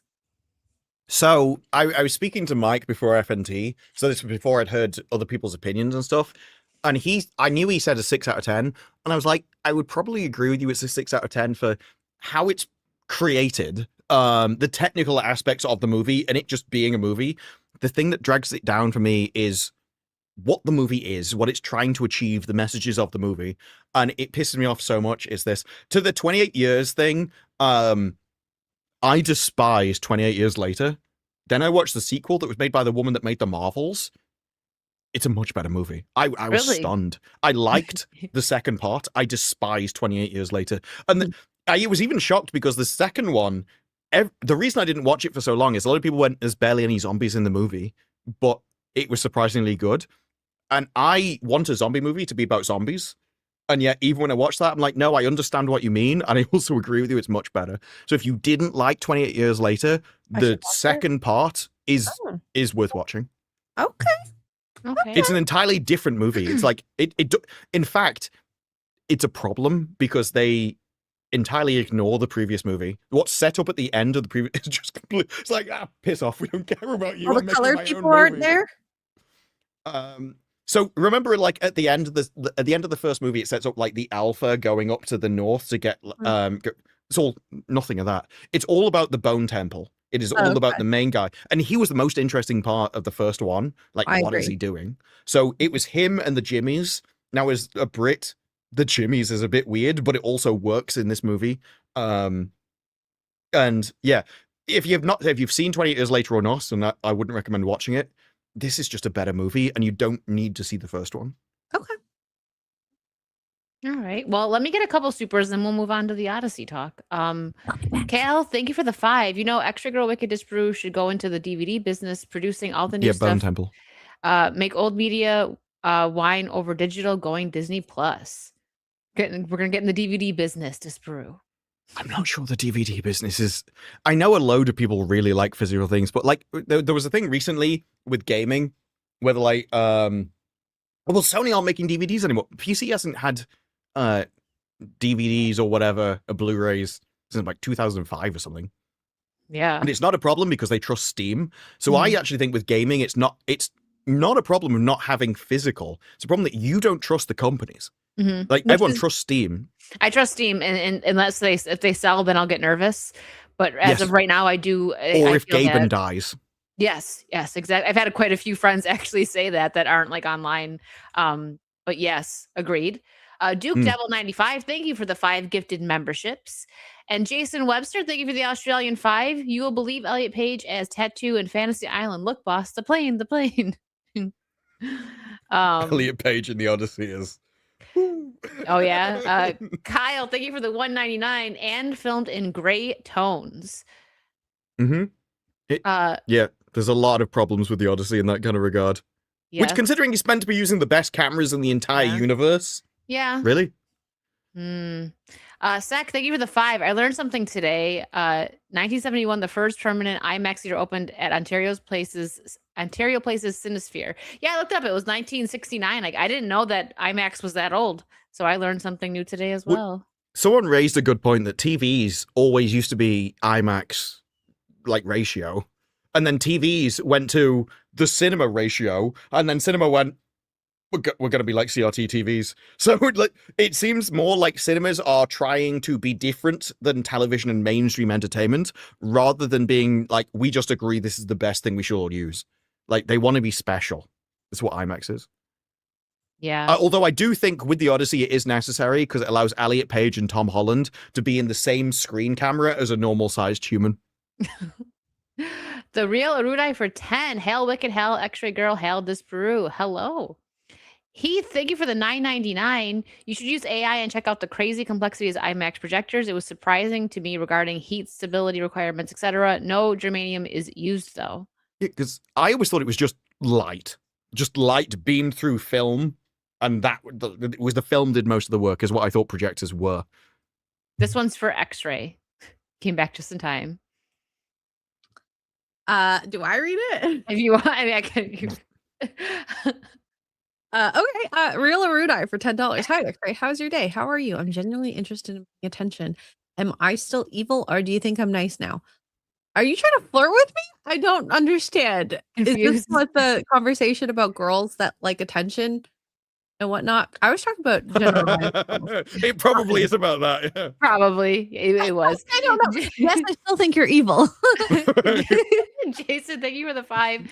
I found out all DMs are evil. I spoke to Mike. He went, no, that's just how DMs All are. DMs are- Yeah. Now it's time for the great metal song by Chinese metal group CCPDC. Who made who? Huh? I've got to be honest. My knowledge of Chinese metal bands is remarkably Is this low. real? Like, are we actually? Is that a real band? I've no idea. I feel like they would get in trouble Google for it. naming their. I did get a reply on Twitter though when I posted. I can't. It was someone was going on about Elliot Page. I can probably get it from my notifications. Well, we'll catch up on the rest after this, but we'll get, because we're like, we definitely blabbed for a while there. Mr. Rich Low Pitch, thank you for the 5. Michigan has smelled like a bonfire for the past week. Apparently, some people don't know how to do controlled burns. Hopefully, it clears up soon. My gosh, stay safe, It's everyone. been really hot, which is why I think that did not help contribute to that. I don't know. I don't know if we do controlled fires in Ontario. Not that I'm aware. Some anime that Disparu might like. On Twitter, them at You're going them to the queue posted, again, Doom. I'm sorry. Elliot Page is 3 things phobes will never be: happy, in a hit movie, and with a girlfriend. And I just replied, notice they didn't say a man. And the Chinese translation from somebody else went, Chinese internet generally believes that this actor is too pitiful, having been deceived, and now is giving it internet interviews, can't see any trace of happiness in their face at all. And it made me realize, like, there is entire countries which haven't been affected by essentially this entire ideology at all, and they're looking at this kind of stuff like, what is going on? Like, you just start appearing in their movies. Like, am I really supposed to accept this? So no matter how strange things appear from like inside our culture, you actually have foreign countries which have their own culture. It's like, guys, what are you doing over there? Are you okay? And it's the first time, because I often see Americans like, Brits, are you? This is very strange. Are you okay over there? And it's the first time I see it from someone entirely outside of like the Western sphere. Really funny. On that note, real quick, I was telling my mom how air conditioning is banned in the UK now, but I'm like, they don't. It isn't. It wasn't in the UK. Well, that it's banned in some places or whatever. I don't know what was going on with that, but I'm like, they don't really use it over there anyways. They get like 4 days of heat. And she's like, well, there's a heat wave right now. Your friend on Saucy is in the UK. Tell him to get like an ice bath and put it by a fan. I'm like, I'm sure he's okay, but I'll let him know, Mom. She was concerned for you during the heat. I have a fan. This is what I have on me on a stream. I think if you just put your feet in water, it will cool you down. Yeah. Or I'll end up with moldy feet. Or that. What do you mean moldy? Well, don't stay in there like overnight or anything. Heat lasts overnight, isn't cool down. True. Doom Guy, thank you for the 5. Ninja Scroll Movie and Vampire Hunter D are the only good anime. I said what I said. Oh, dang. This is a lie. There's so many animes. He said lie. It is. There's like thousands upon thousands of animes. All right, so I will start with the Odyssey sharing, and then if I don't know if Disbrew wants to take over. I have everything pulled up from our chat, but since you watched it, you might want to make points. But we'll start with this because this was kind of funny. This was a random one that you put in. Yeah, I don't have any tabs open for it, but okay, you're fine. I got it. Riff on this, to be honest. Yeah, it's fine. I can pull up anything if you you guys can take it from here since I didn't watch. One of my favorite parts of the Odyssey last night was the PR rep announced to the theater, before we start, please don't complain about the movie being loud. Christopher Nolan makes loud movies. This is one of them. Oh my gosh. Okay, so we can start with that. As someone who watches movies with subtitles, yes, it's a just in case I miss hearing something, because I sometimes can't hear very well. It was so annoying when you're watching a movie and they're whispering and all you hear is background noise, instruments, water, whatever it is. And I'm like, huh? What? Huh? I'm sorry. So the person that was worse for me was in the first hour, anytime Anne Hathaway talked, I couldn't hear her.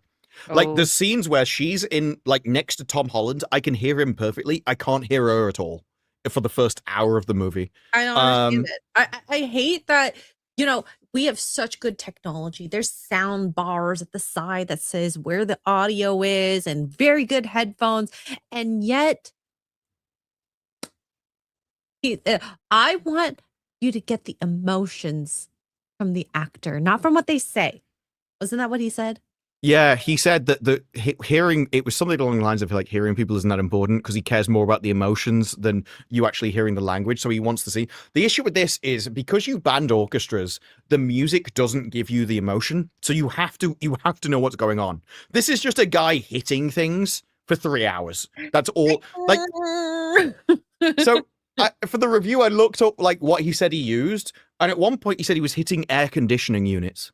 Because he'd been cut out of all kind of instruments. So it was just percussion in its various forms. He was hitting scrap metal and air conditioning units and railings. But did they have air conditioning units? No, but they had metal. And so I think that's where he was going with that. Just give him a piano, seriously, it's way easier. So the score was iffy. I did have some things mainly with Anne Hathaway in the audio, but most of the audio I could hear. Now, I've also seen reviews from people where they said, for the first 2 hours of the movie, I lost 40% of the audio, which is... I think it depends on the theater. I think it is. AVX, and so that's a little better than just a regular theater, but it's not IMAX either. So maybe if you were in an IMAX theater, people had better experience. I think so.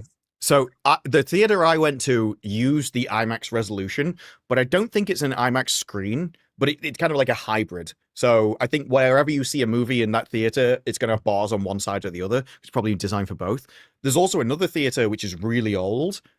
I think if I went there, I wouldn't be able to hear anything. I think it would all just be bass and boomy. But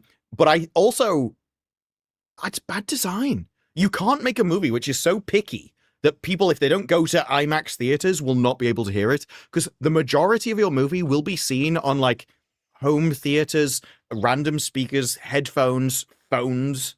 Yeah, most people will watch it at home at some point. We just talked about this. There are very few IMAX theaters across the world. So if you want to be able to have an experience for your general audience, which is going to be your bigger audience, I'm sorry, you're going to have to want to please that customer too. But it seems very pretentious of him to not care about that. Yeah, you just have to experience it through my vision. You know what's funny? I wanted to find a summary of this, right? Because I'm not going to see it while everyone's reviewing it. I'm just not interested. I don't really care. But I was going to get a summary of it, right?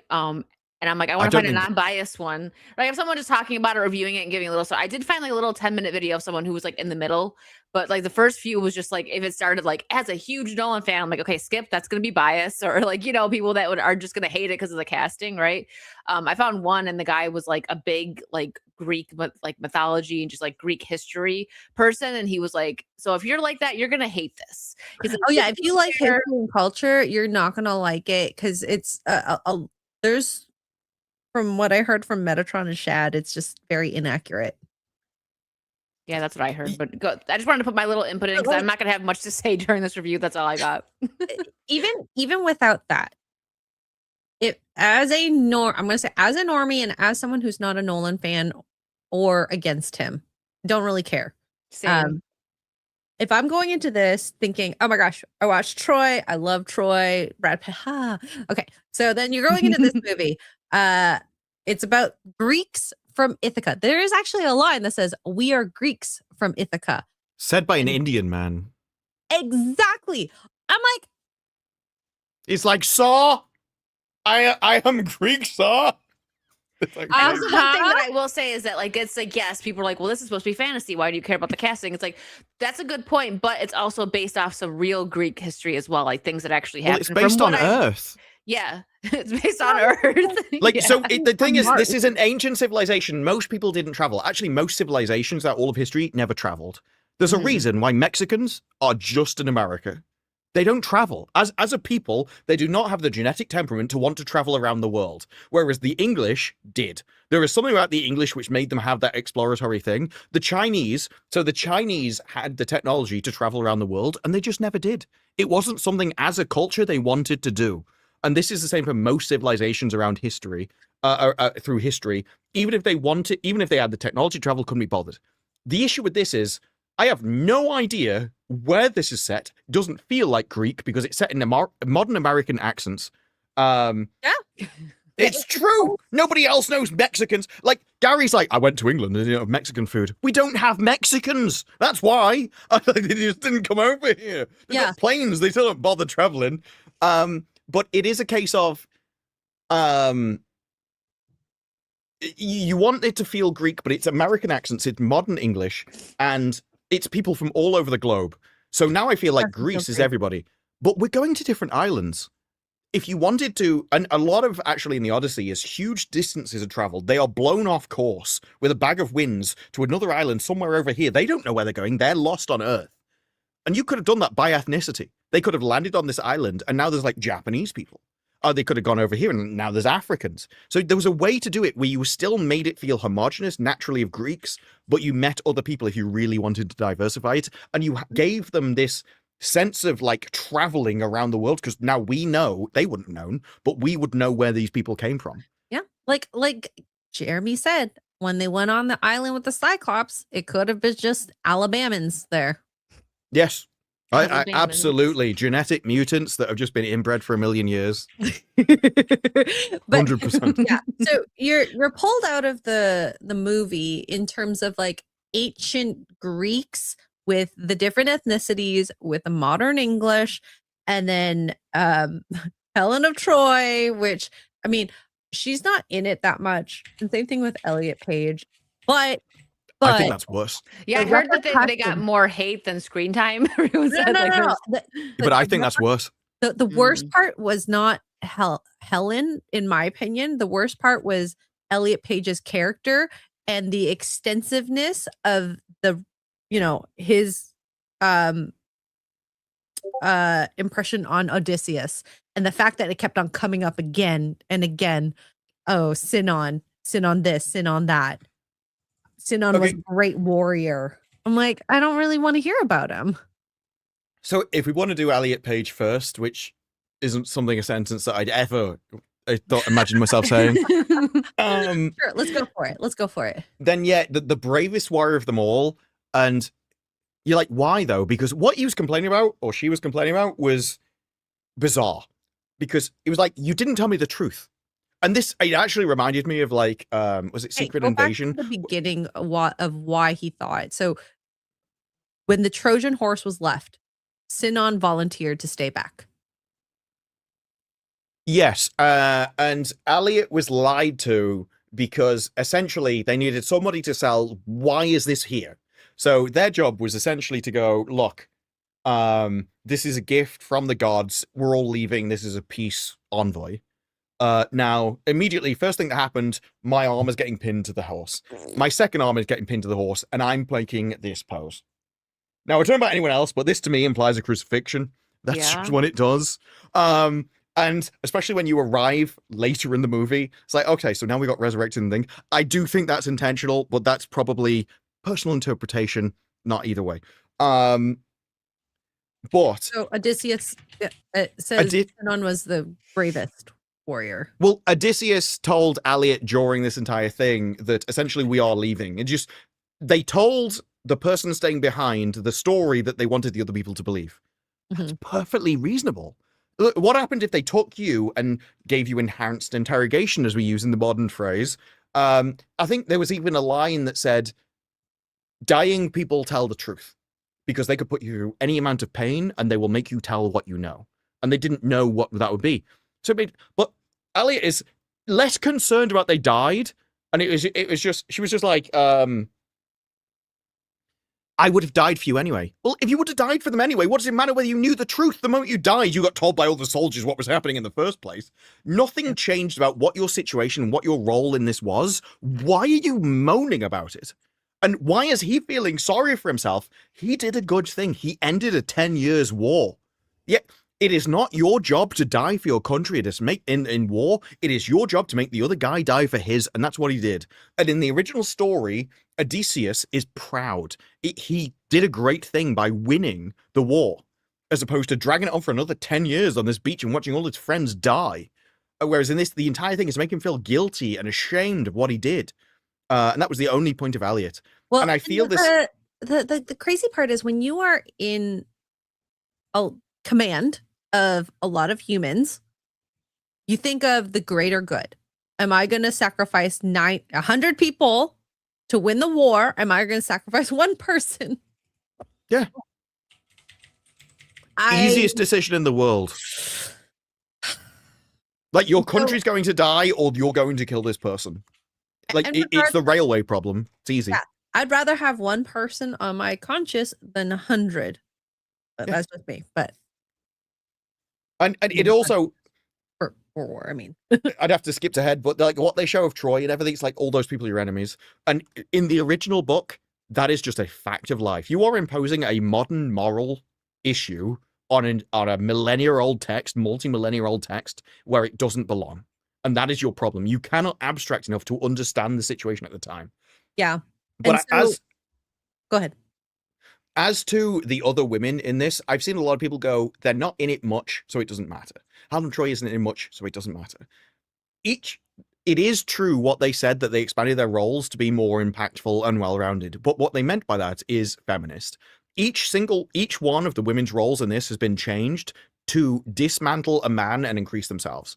So Cersei was there, rather than being an evil witch, is now being a victim, and so she's just defending herself. Helen of Troy is being abused by another man, and even the apology pisses me off. It's like, I'm sorry for what was done in my name. No, you did it. The war is your fault. You went off with Paris. Ran off. Yeah. So rather than going, I apologize for what I did or what I caused, or I'm sorry for the amount of deaths that were done that I made, she's blaming it on other people. It's passive language. I'm sorry for how you feel, essentially, is that type of apology. Yeah, she's blaming the men for her own actions. That I should have been, and I'll just slag around as much as I want, but no one else. The consequences of me slagging around aren't my fault. Well, actually, they are. And this was done all the way through. And so I do think that the women were right when we had our parts expanded. It's just like Penelope.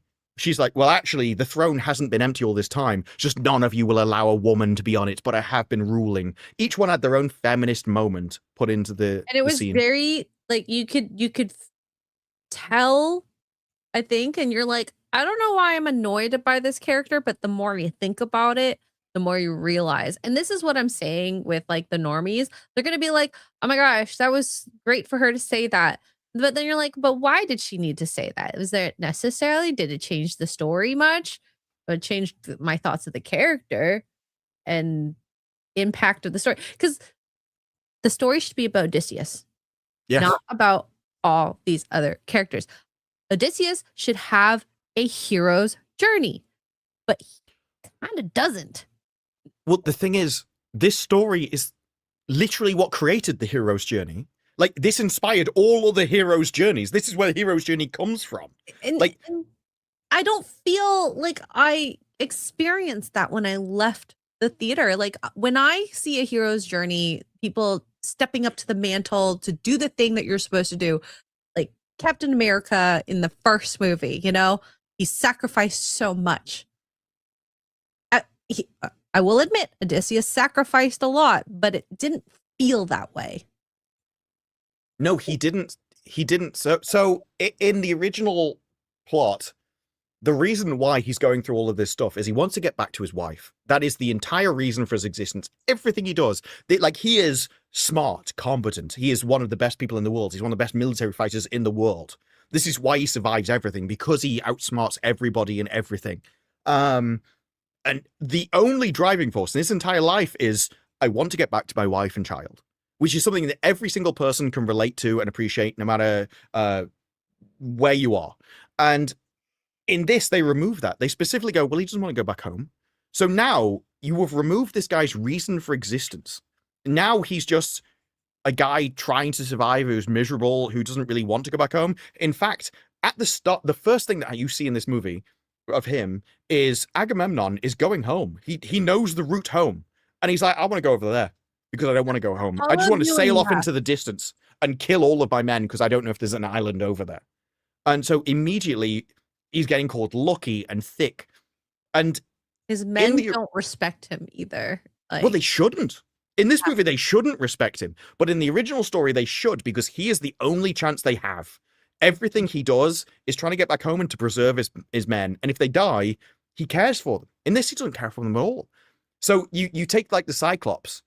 The original way the Cyclops is meant to go is he outsmarts them by, when he's like, my name is nobody. So that when they stab the guy in the eye, there's other Cyclops come to, like, why is this guy screaming? And this guy's like, nobody's hurting me. Nobody's killing me. And like, well, if nobody's hurting you, why should we care? And so they leave. Whereas in this, it's changed to, he's escaped. He's got away with his men. And he just attacks him for no reason, like, out of spite. And you want to save your men. Why would you aggravate the thing that's going to hurt you? Yes.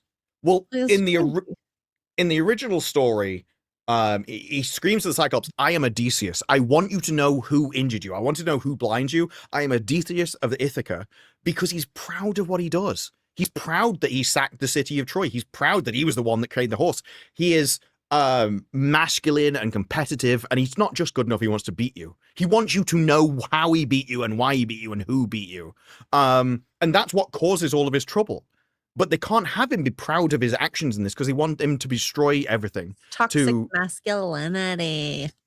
Well, it's to subvert everything. So in this, it is in the original text, but the original text is you go around and you visit people and you travel away. And because you don't have food, you run out. So everyone is like, yeah, come in, we'll feed you and send you on your way. Whereas in this, they take that to the next level, and that is Zeus's law. But they've removed Zeus. So Zeus's law is if anyone turns up, you have to treat them like a guest, a proper guest. Yeah, you have to feed them, send them on their way, you have to welcome them. Yeah. But that only works if Zeus exists, because the reason why they treat you like that is you could be a god. And if you treat somebody badly, if you treat a god badly, because gods are walking around all over the place, the god will punish you. And the god is omniscient. He knows everything. He knows exactly how you're behaving. So if you misbehave, he will punish you. This movie removes the gods. The gods don't exist. So it removes the punishment, and now it just wants you to be good to everybody, invite everybody in.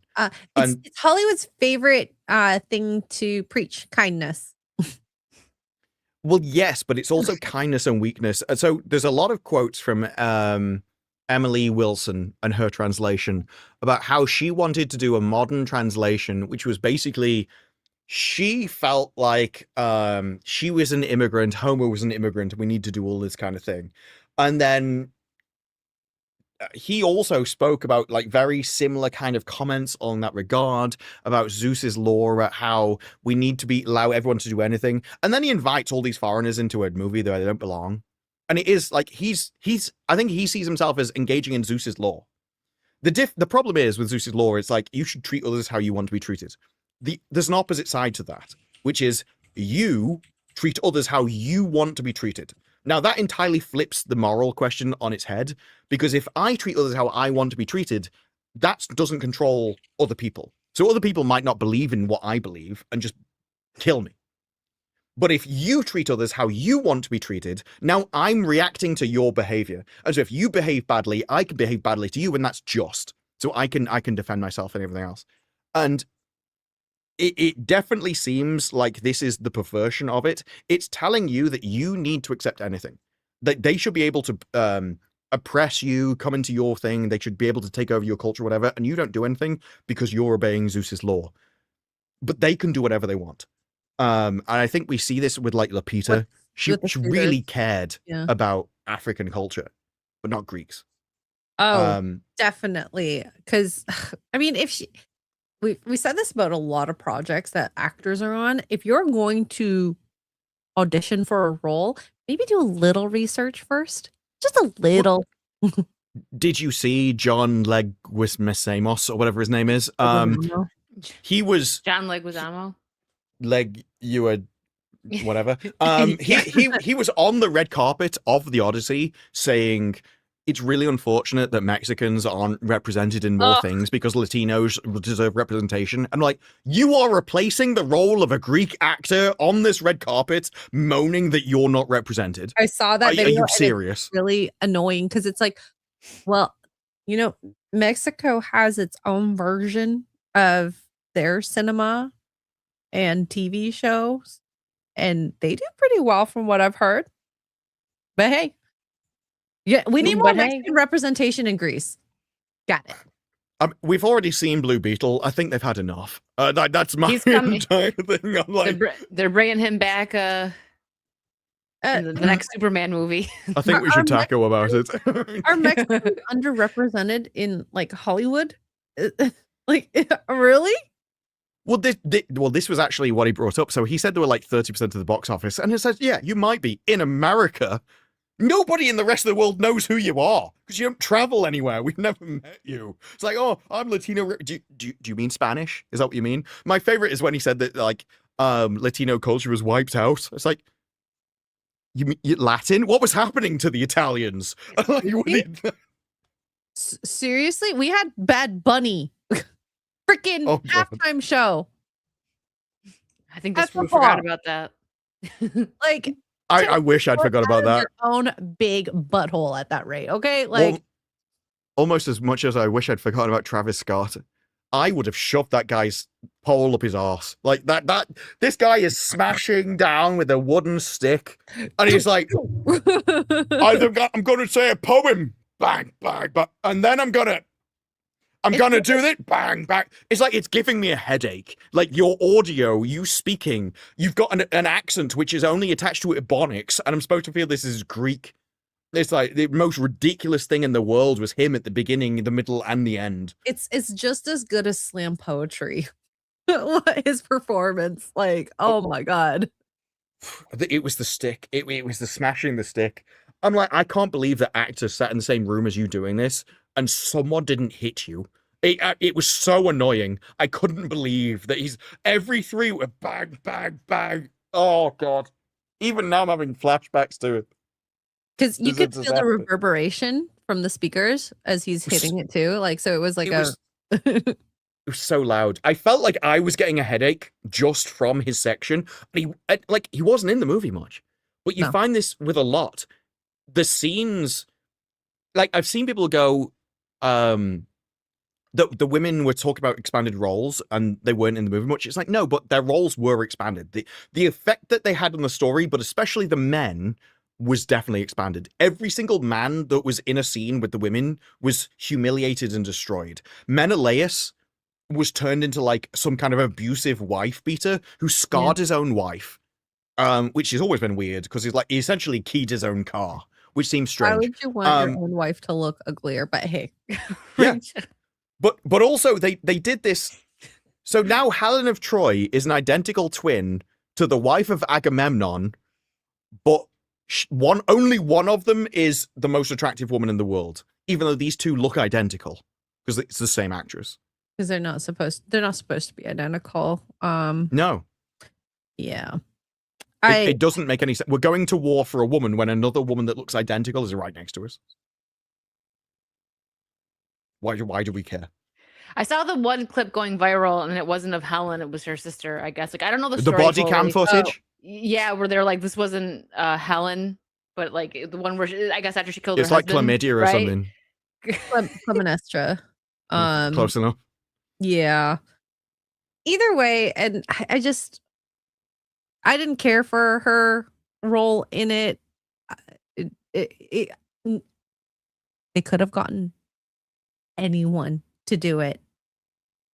Just some random Greek girl, and it would have been the same because she just was uppity. But the simple fact is, the reason why Lupita was Helen of Troy is because they could not give the role of the most beautiful woman in the world to a blonde-haired, blue-eyed woman. Oh my God, yeah. That is why. And so they're like, well, we're gonna have to give it to an African because it's Hollywood. And even though because this is why I think it's worse the less time they're in it, because it means that you weren't casting the best actress, because actually the actress doesn't really matter because she's barely in the movie, which means it is purely ideological why you did it.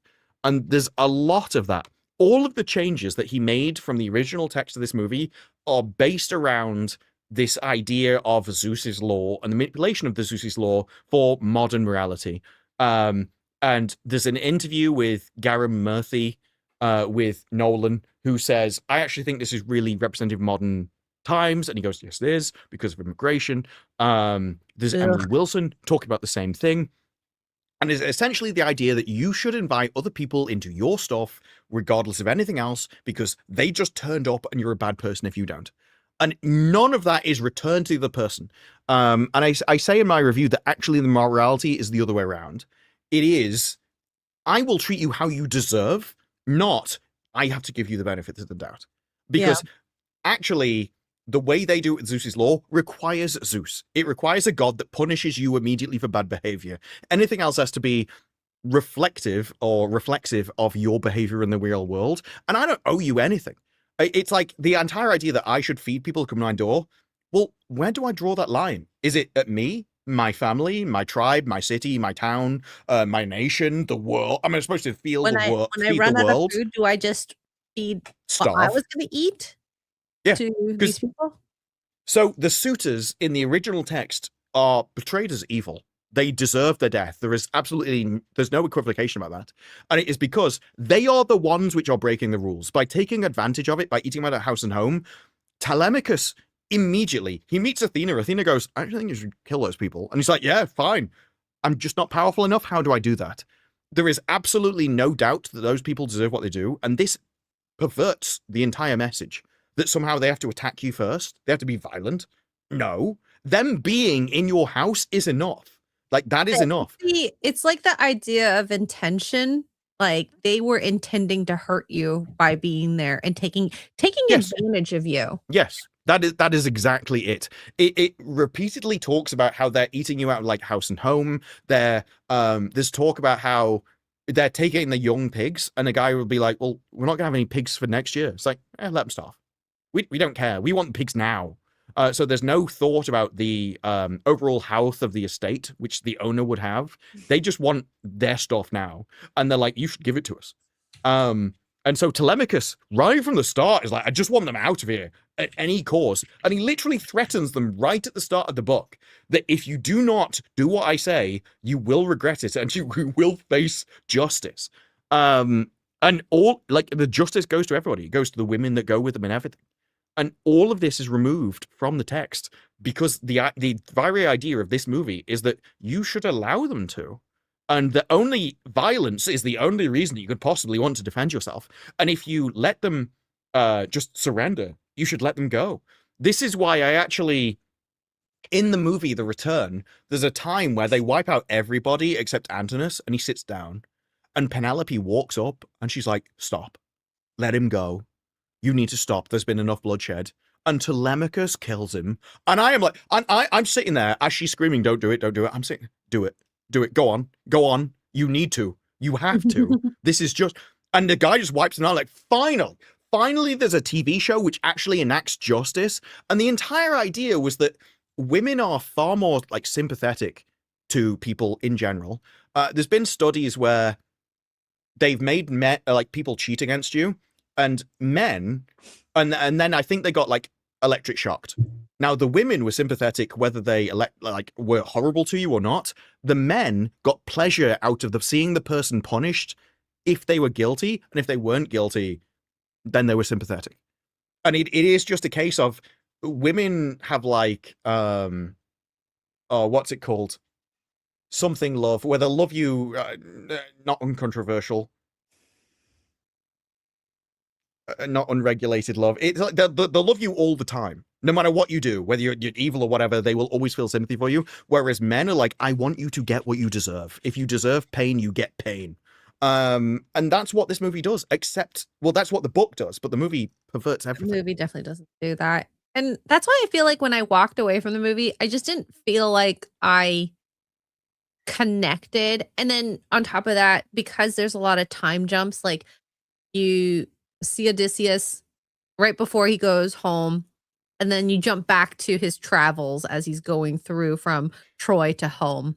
And it's like, it didn't give me time to connect to a character, to like a character, and it felt really flat. And I feel like I probably could really, really like Tom Holland's character and what him and Penelope was dealing with at home with the suitors, but because of the changes to the story, it didn't feel like they felt very stuck. Like they weren't going to do anything because of the laws that were applied on them. And so you basically have to trick them into doing something bad in order for you to do something bad. I also didn't like that either. That is a pure creation of the movie. That is not in the book at all. The book is, the only reason Telemachus doesn't slaughter them all right at the start is because he's one man against loads. So he would die. So he's not that stupid. And he grows up being like, with them abusing him and things. But so he's like, oh, what can I do? And then Athena comes down and she's like, I think you just wipe them all out. He's like, yes, I'd love to. How am I going to do it? So she sends off to Menelaus specifically to try and get him to the courage and the tactics in order to build him up to the fact that he'll just wipe them out. There's none of this stuff about you're going to do it in self-defense. No, the suitors have always been wrong. They have evil intentions, and so therefore justice should be dished out to them. All this stuff about how you have to take people out in a fight and they have to attack you first is purely the movie. Telemachus in the book is like, the moment Dad comes home, he's killing all of you. And he tells them to their faces that in return to them, he's going to kill you. And that is the good thing. It's not morally grey. And I think that's why the hero's journey is essentially a good guy doing good things, and he does horrible things to horrible people, and that's good. And in this, he isn't even a good guy. It destroys him all the way through. It humiliates him. It makes him seem stupid. He keeps doing stupid things that hurt him and his crew. Yeah. And it's like, it shows him to be weak. Like the whole scene with Saucy where she does the whole pigs thing and everything. That is an entirely opposite reality. So in the book, essentially they turn up and they ask for food, and because they're eating like pigs, she turns them into pigs because it's what they are. But she's not defending herself from him. She's just kind of disgusted, and she's a witch. So he turns up and there's a god meets him on the way, and he gives him a potion so he won't turn. It's like, look, what you need to do, just go in there and just attack her with your sword. The moment she tries to betray you, just use violence against her, and she will be so turned on by this fact that she'll want you to take you to her bed. And that is true. That is what happens. Like, rather than handing her his knife and appealing to like her good moral opinion or whatever, it's like, oh, your feelings and emotions and all this. No, he just attacks her with a sword. And the moment he beats her and dominates her, she's like, do you want to come to bed with me? And that is the way that scene pulls out. And he stays there for a year sleeping with her until his skies are like, I think we should probably go home. We've been here for quite a while. And then eventually they leave. And that's contrasted by I forgot her name. The witch he's telling the stories to, the woman he's telling herself stories to. Calypso. So in the book, she's raping him. Like, she keeps him there, she kidnaps him, she keeps him there forever against his will, and he just wants to go home to his wife. He sleeps with her because she's a god. He can't say no. But he spends all his time on the beach hoping that a boat goes by so he can leave for his wife. And the book even has a line. It's like, he's only with her for her, against his will for hers. He just wants to be home. And this entirely changes that around. Now she's just this nice, kind healer. And he's the one that wants to forget his wife because he doesn't really care about his wife. He doesn't want to go back to her for any reason. Everything is a perversion. Your mind. Yeah, I'm just being nice to you. And this is like a nice consensual relationship between the two. It's not just the men have been deconstructed in this, but the women have all had all of their problems removed, and they're all like these helpful, innocent victims, these girl bosses, that if only the men listened to them, they'd have way better lives than they actually do. Like, everything has been flipped on its head. And I've seen reviews, actually, even from mainstream media, that said if you know the book, you'll hate this movie. And they're the ones that gave it a 10 out of 10. Which, I didn't know the book. And it's a very meh movie. And so I can see why some people like it. Because now that I'm looking at movies with a more, microscopic lens, I'm seeing the problems that maybe wouldn't have bothered me at this level back then, but it would have been there. I just wouldn't have been able to identify it. I see it like, so there was Deadpool and Wolverine, and Mola's like, well, actually, if you watch it again or you think about it more, you'll hate it. It's like, yeah, but I didn't want that with Deadpool and Wolverine. I was more than happy to go in, watch it once, see all the cameos, the action, leave, and never think about it again as a fun popcorn movie. I'm happy with that. Yes. But this is getting praises like Lord of the Rings, and I'm like, no. No, even the action scenes. And it was true, actually, what was said before, that I think it was said in FNT, if they'd had CGI to manipulate the things, there's no battle in this which is on par with anything in Lord of the Rings. Battle. No. Like the scale of the armies, and you'd be like, well, that was CGI. Well, yeah, but it's Nolan's choice not to do that. And it is stupid and I really like the Troy thing where they infiltrated and got to the gate and they're fending off the gate and things, but it does feel small. It doesn't feel like a city battle. And when they drop the torch over the side and all the guys are on the wall, like, how did they get there? That is a problem. It's just not one he thought about. Yeah. How did they know that they were pulling the horse in and when they would be releasing or when the people would be coming out of the horse in order to open the gates? Little things like that. And why was the horse propped up in the beach where people could drown? Okay, so actually that was one of the first things Nolan explained. He didn't like the classic interpretation where it's on wheels left outside the gate, that you wheel it up to it as a gift, because he said, you have to be an idiot to take that inside your town. So he doesn't like mythology and gods or spirituality or anything higher. He wants everything to be logic and explained. And so he's like, how would you actually trick them? And he's like, well, no one's going to think there's people in a horse if it's underwater. And so that was why. Zeus's law, too, that's in it. Zeus's law isn't a thing in the original book. That's entirely his creation as well. Yeah, so are we putting Zeus's law in this as well, then? In this action? I don't know. It just feels like a rationalization. I mean, it was a really cool scene to watch people drown inside the horse, and then people would have to live with them. So Shad was right, though. Like, these people are drowning, and it's like, but there's a big space in front of you. Just pick him up. Like, he doesn't need to breathe in a straw. The space in the horse in front of him doesn't make any sense. But I find Zeus's law is the most egregious part of it for me, because it changes everything, and it is the modern reality. And I find it's very similar to when people were like, you need to be tolerant. I'm like, tolerance is just a lowering of standards. Why would I need to be tolerant? She's like, well, you need to be tolerant of me. And then people are like, well, they're the left, the party of tolerance. It's like, no, they've never said they were tolerant. They said you needed to be tolerant of them so that they could do whatever they wanted. And that's how this entire Zeus's law comes across. Everyone else in this pissing movie is breaking Zeus's law. The Cyclops comes in, doesn't feed them, he eats them. Then they go to the giants, they kill them. Then they go to Saucy. She doesn't feed them. Then they go to no, she just changes them to pigs.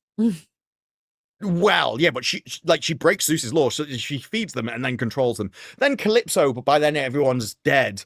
And then the one time in the book where actually Zeus's law does exist, it's the people that took him back to his original town. It's a really nice kind of comforting thing, which gives him kind of a break, and he breaks down and cries in front of these people because they're being nice to him for once. That's cut out. Why? Because it destroys his entire vision for the movie. Because the entire thing is, well, Zeus's law has been destroyed because of all these people. It's like, not in the book. Like, you had to remove a section that disproved your entire argument just to Frankenstein your own story. And Emily Wilson specifically said her translation was to change the meaning of the original work for the modern day. Because specifically about immigration, because specifically about women's rights and feminism. Story, Emily Wilson. She can't. No one would read it. She's not an author. The only claim to fame she has is I was the first woman to translate it into English. She actually hates the other female translations because they translate them into other languages accurately, whereas she didn't. She's the only woman that translated it through a female feminist lens, It is specifically talking about misogyny. It's not a translation then. No, hers is a perversion. Yes, exactly. Translating means to make sure the meaning stays the same across the different languages. Sometimes language is weird, might not have the same words for certain things, but we try to keep it within the same framework. And we've seen this with anime. Sometimes they change things, for the good or the bad. We want to say it within the same meaning if possible. But yeah, if this is one-to-one her translation, because I have not read her version. No, interestingly, Nolan cuts out some stuff that she did. So one of the things that happens after they kill the suitors, throughout the story, the housemaids or slaves in her translation have been either sleeping voluntarily with the suitors or the suitors have been taking them against their will. So in the classical translation, they've just been doing it voluntarily. In hers, they were taken against their will. This entirely changes Odysseus, because Odysseus kills them all. Like, if you have been with these suitors, you are a traitor to his house and people in his island, and so you are as guilty as all of the suitors, and he hangs them all. Now, depending on the translation, the original ones, they're obviously guilty because they were helping them, they were joining up with them. They thought they were like the future leaders of the nation, so they wanted like wealth and to get in line with them. Emily Wilson's turns Odysseus into a villain because he's now murdering innocent people who were victims in their own right. So it's a man being horrific to women. And in this, it just ignored it. There's none of that at all. You should have killed Mia Goth. Sorry. You were plotting things. Evil fish. That's actually in The Return, is the final arrow that kills Antinous, kills the housemaid, which is helping him. And he fires one arrow that goes through both of them and kills them both at the same time. It's a really good moment. That's like, amazing. The Return really does the suit as well, and the dog. I actually laughed at the dog dying in this because it's like... The dog is laying in poop. Yeah, but Matt Damon does not care. He's like, just like, oh, okay. Yeah. Oh, we had this beautiful story about how he saved him from being thrown from a cliff.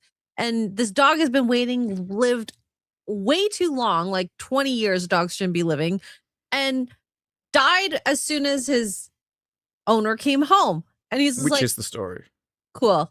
All right, gone. I think there should have been a bigger moment. We love dogs. It would have been the easiest cry. I was going to cry. It's too short. Yeah, the poop thing, as far as I'm aware, is made up.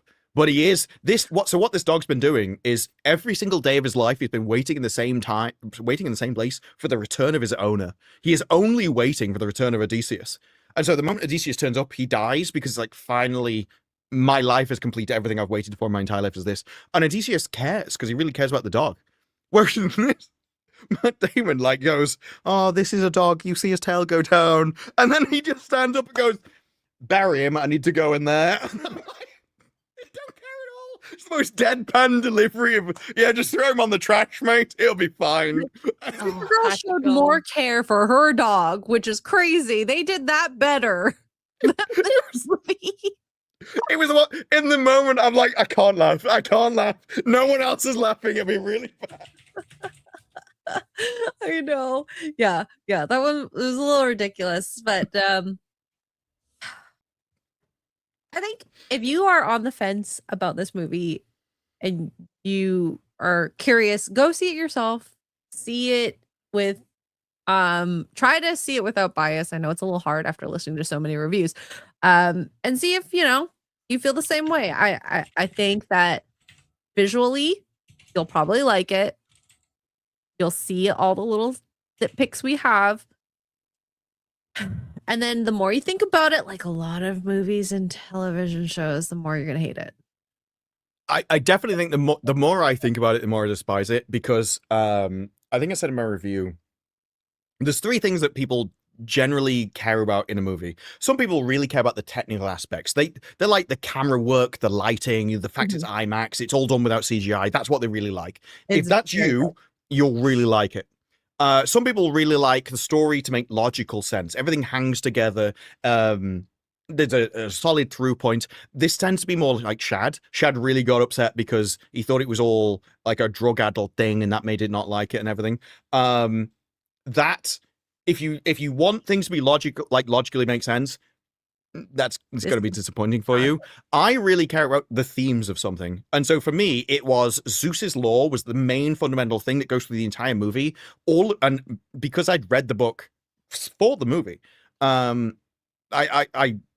was fresh in my memory. And so I wasn't bored because of comparing it to the book all the time. But it was every single change was done for either feminism or to push this message of Zeus's law. And so the more I thought about that, the more I hated it. Yeah. So it depends which one you're in. I actually see this like Barbie for men. It is my best description of it, in the fact that a load of women went to Barbie and they either didn't understand it at all, or they just liked the graphics and the pink and it was really nice and they got behind it and everything was like great. But the way I reviewed Barbie was, you can like this movie, but if you follow any of its messages, it will destroy your life. It will ruin you. It will destroy your nation, your country, and everything. It's a horrible message. But if you just like the pink and you don't really get the message, whatever. And I see the same as this. It is the male version of it because it lures you in with the promise of like war and glory and everything else. But if you follow actually this message of Zeus's law in the way this is portrayed, it will destroy everything. This is the destruction of society, of your nation, of your people, in movie form, and it's trying to excuse it. And I think that's horrific. I saw this as a love story, him wanting to go home to his wife, and it was the saddest love story ever. It's not a love story. He specifically doesn't want to go home. I know. I just wanted to see it in that lens, and a man wanting to come home to his woman. If you want that, you want to read one of the readable translations. That's what it is. So Odysseus's only intention throughout this entire thing is to get home to his wife and his kid. That is it. He's facing off against Cyclops and literally cannibal giants. He is meeting everything. He is in tears in multiple parts of the movie because of the horrific thing he's going through. And he's trying to outsmart them. He's trying to keep his people alive. He's doing the best job that he can. But the one thing he wants to do is get home. And it takes him 10 years to get home, and he just wants to get home to his wife. Meanwhile, his wife is like, I don't want to sleep with these people. I want Odysseus. Odysseus is the only man for me. So it is a traditional love story. And that's just not what this is. It's what it should have been. But again, I think they have as much of a problem with like basically heterosexual love stories as they do with men in general and everything else. Yeah. They had to destroy everything. The choices that they made, and they made Anne Hathaway. There's parts where I'm like, oh my gosh, I like that part, but then she'll like yell at her kid, being like, "You're not ready for the throne. I sat here this entire time. I'm a woman. I'm not a man. I can't sit the throne. They don't respect." I hate all of that's made up. Like, she doesn't do that. In fact, like, so she does actually cry a lot in the book, but the reason she cries is because her husband isn't here. The only thing she wants is her husband to return. She is trying desperately not to cheat on her husband with this guy, but she knows that eventually, at some point, if he doesn't return, I'm going to have to, because I'm just a woman in this world. I'm going to have to make the decision I need to. So she's using all these manipulations to desperately try and preserve her own purity so that when her husband returns, she's still there on the throne for him. Meanwhile, he's going through hell on the other side, and it's not this. So, like, Anne Hathaway, like, they're equals. They're not equal. They have different roles, but she's excelling in her role, which is like social manipulation within the rules, but without force. And he's using like force and intelligence and intellect to outwit all the horrors of the world, which is coming across to get back to her. And none of that comes across in the movie at all, because it specifically says he does not want to go home. Which, the moment you said that, you destroyed everything. Yep. And here we are. As I thought, I would have probably been kind of bored. Maybe I'll check it out when it goes to streaming. And that's not a dig at Nolan or the story of the Odyssey. I'm doing a dig at Nolan. My review is definitely a dig at Nolan. I know what I like, right? And I watched the trailer and I'm like, this might make people mad. Like, I haven't even seen Dune. I might like Dune, but like, that's also something that didn't like. Dune is better objectively than Odyssey, in my opinion. Yeah. I haven't seen Dune either, but that's because a lot of people were using descriptors which I see as red flags, like slow burn. if Gary describes a movie as a slow burn, I'm gonna be bored. Like, I know what he likes. I know what I like, and it's like I can't put up with that kind of pace. So I'm never sure. I will say the fight scenes are significantly better in Dune than this. But we're also like comparing it through a trilogy versus a trilogy unfinished versus one movie. Yeah. Well, we have a lot of supers to catch up on, so buckle up. No, you're fine. I knew it was gonna you guys were gonna be, talking about the Odyssey for a bit. So I appreciated the chat that said Wicked's onto a roll right here. I know. Good point. The perfect woman. I'm just quiet. Yes, you're basically Penelope. Yeah. Kale, thank you for the 5 follow-up. Sony also retires shows with their monopoly on anime owning 40+% now across the globe. It's an ugly issue for all of us fans. That is wild. That is wild. They do dubs though. Yeah. I like anime dubs. It's like Netflix doesn't do as many. If Netflix did as many dubs as Sony. God is a great position for 10. Was big fans, but after y'all clearly forced yourselves to hate a movie that is being so close to being universally acclaimed by fans and critics, y'all's reviews just feel like a grift now. And well, I said earlier, that's what it is. If you don't like it, grift. If you do, your shell, like everything's. This is going to be another Superman thing. There's no gray area. It's black and white. If you hate it, you're this. If you love it, you're this. I disagree with this completely. I didn't even see it. I don't care to see it. There's been movies that I love that people hate and vice versa. So, I mean, each their own. Like us right now. I'm the only one on this panel that's excited for Spider-Man Brand New Day. Same with Vera. Maybe we'll all like it. No, Maybe I'll be actually, the only one. So I didn't like Spider-Man until the last trailer. The last trailer won me over with that. Specifically because there's a line where he's like, my powers are backfiring, it's hurting people. I need to solve this immediately. Like that was like heroic line. That finally the last trailer started to show you more of like the story and the arc and everything. So the reason that I'm excited actually for this one is because my biggest problem with what they did with Tom Holland's Spider-Man was that he was like, they called him Iron Boy. I understood that. I didn't hate it. Like, this to me is still the best piece of like what we're getting from the MCU is Spider-Man stuff. People are still like excited, still obviously going to the theaters to see it. I didn't like that he was getting everything handed to him because part of Peter's struggle is having to live a normal life and work a job to pay rent and stuff. And he was just getting everything handed to him. He didn't have it as tough as like the other Peter. So I'm glad that they're actually putting some pressure on him and he doesn't have so much help. I want to see him like shine as Peter without, all the backup. So I'm excited for it. But to the super chat, I posted my review like an hour before the stream. It's an hour long. If you want to go, you just hated it. Like, well, I mean, you can, but there's also an hour long review that gives more information than I have in this stream, in depth, specifically created so that it makes sense from start to finish. So you can watch that if you want. But also, I'm the guy that says he likes Willow and She-Hulk. And it is, if you want the people which are forcing themselves to like something, there's a lot of people giving this movie 10 out of 10. And if you think this is a 10 out of 10 movie, you are lying. This is not a perfect movie. It just isn't. It is way easier in this situation to say you love the movie. That's what all the consensus is. I don't think the people are the ones forcing themselves to literally stick their head above the parapet against everybody else are probably the ones forcing themselves to believe something. If in this world you want an easy life, be a feminist. It is literally the foundation of all modern society. The ones speaking out against that kind of thing are the ones pushing against the grain. So you can talk about making yourself like something or not. I don't think that agreeing with the social consensus is something worthy of praise or a sign of a superior morality. I actually think it is a sign that you are basically just the horde. And I actually don't think there's anything wrong with that. I think 80% of people are the horde. I think the society needs a strong, stable foundation of people being the horde. But also society needs people at the peripheries that disagree on both sides because they find new things. And I think the one thing we can all agree on is that Hollywood needs new things.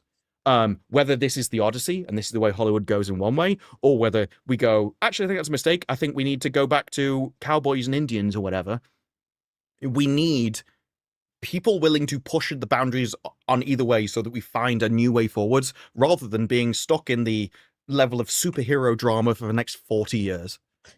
And I will say this, at least the people who are critiquing it are giving multiple reasons. They're not just saying this is race. Like, for example, the Sinon casting with Elliot Page. They're not just like, they cast a trans guy. That's, woke, blah, blah, blah. They're giving reasons. They're talking about the story and the impact and whatnot. So it's not like it's, just I throwing can it out there for agree with Griffin. that. With what I've seen, it's like people are like, that aside, which isn't good, like the casting aside, and then they go off with lists like you guys did. So I agree with There's that. plenty of times in my review I'm like, I like this. I like this. I like this scene.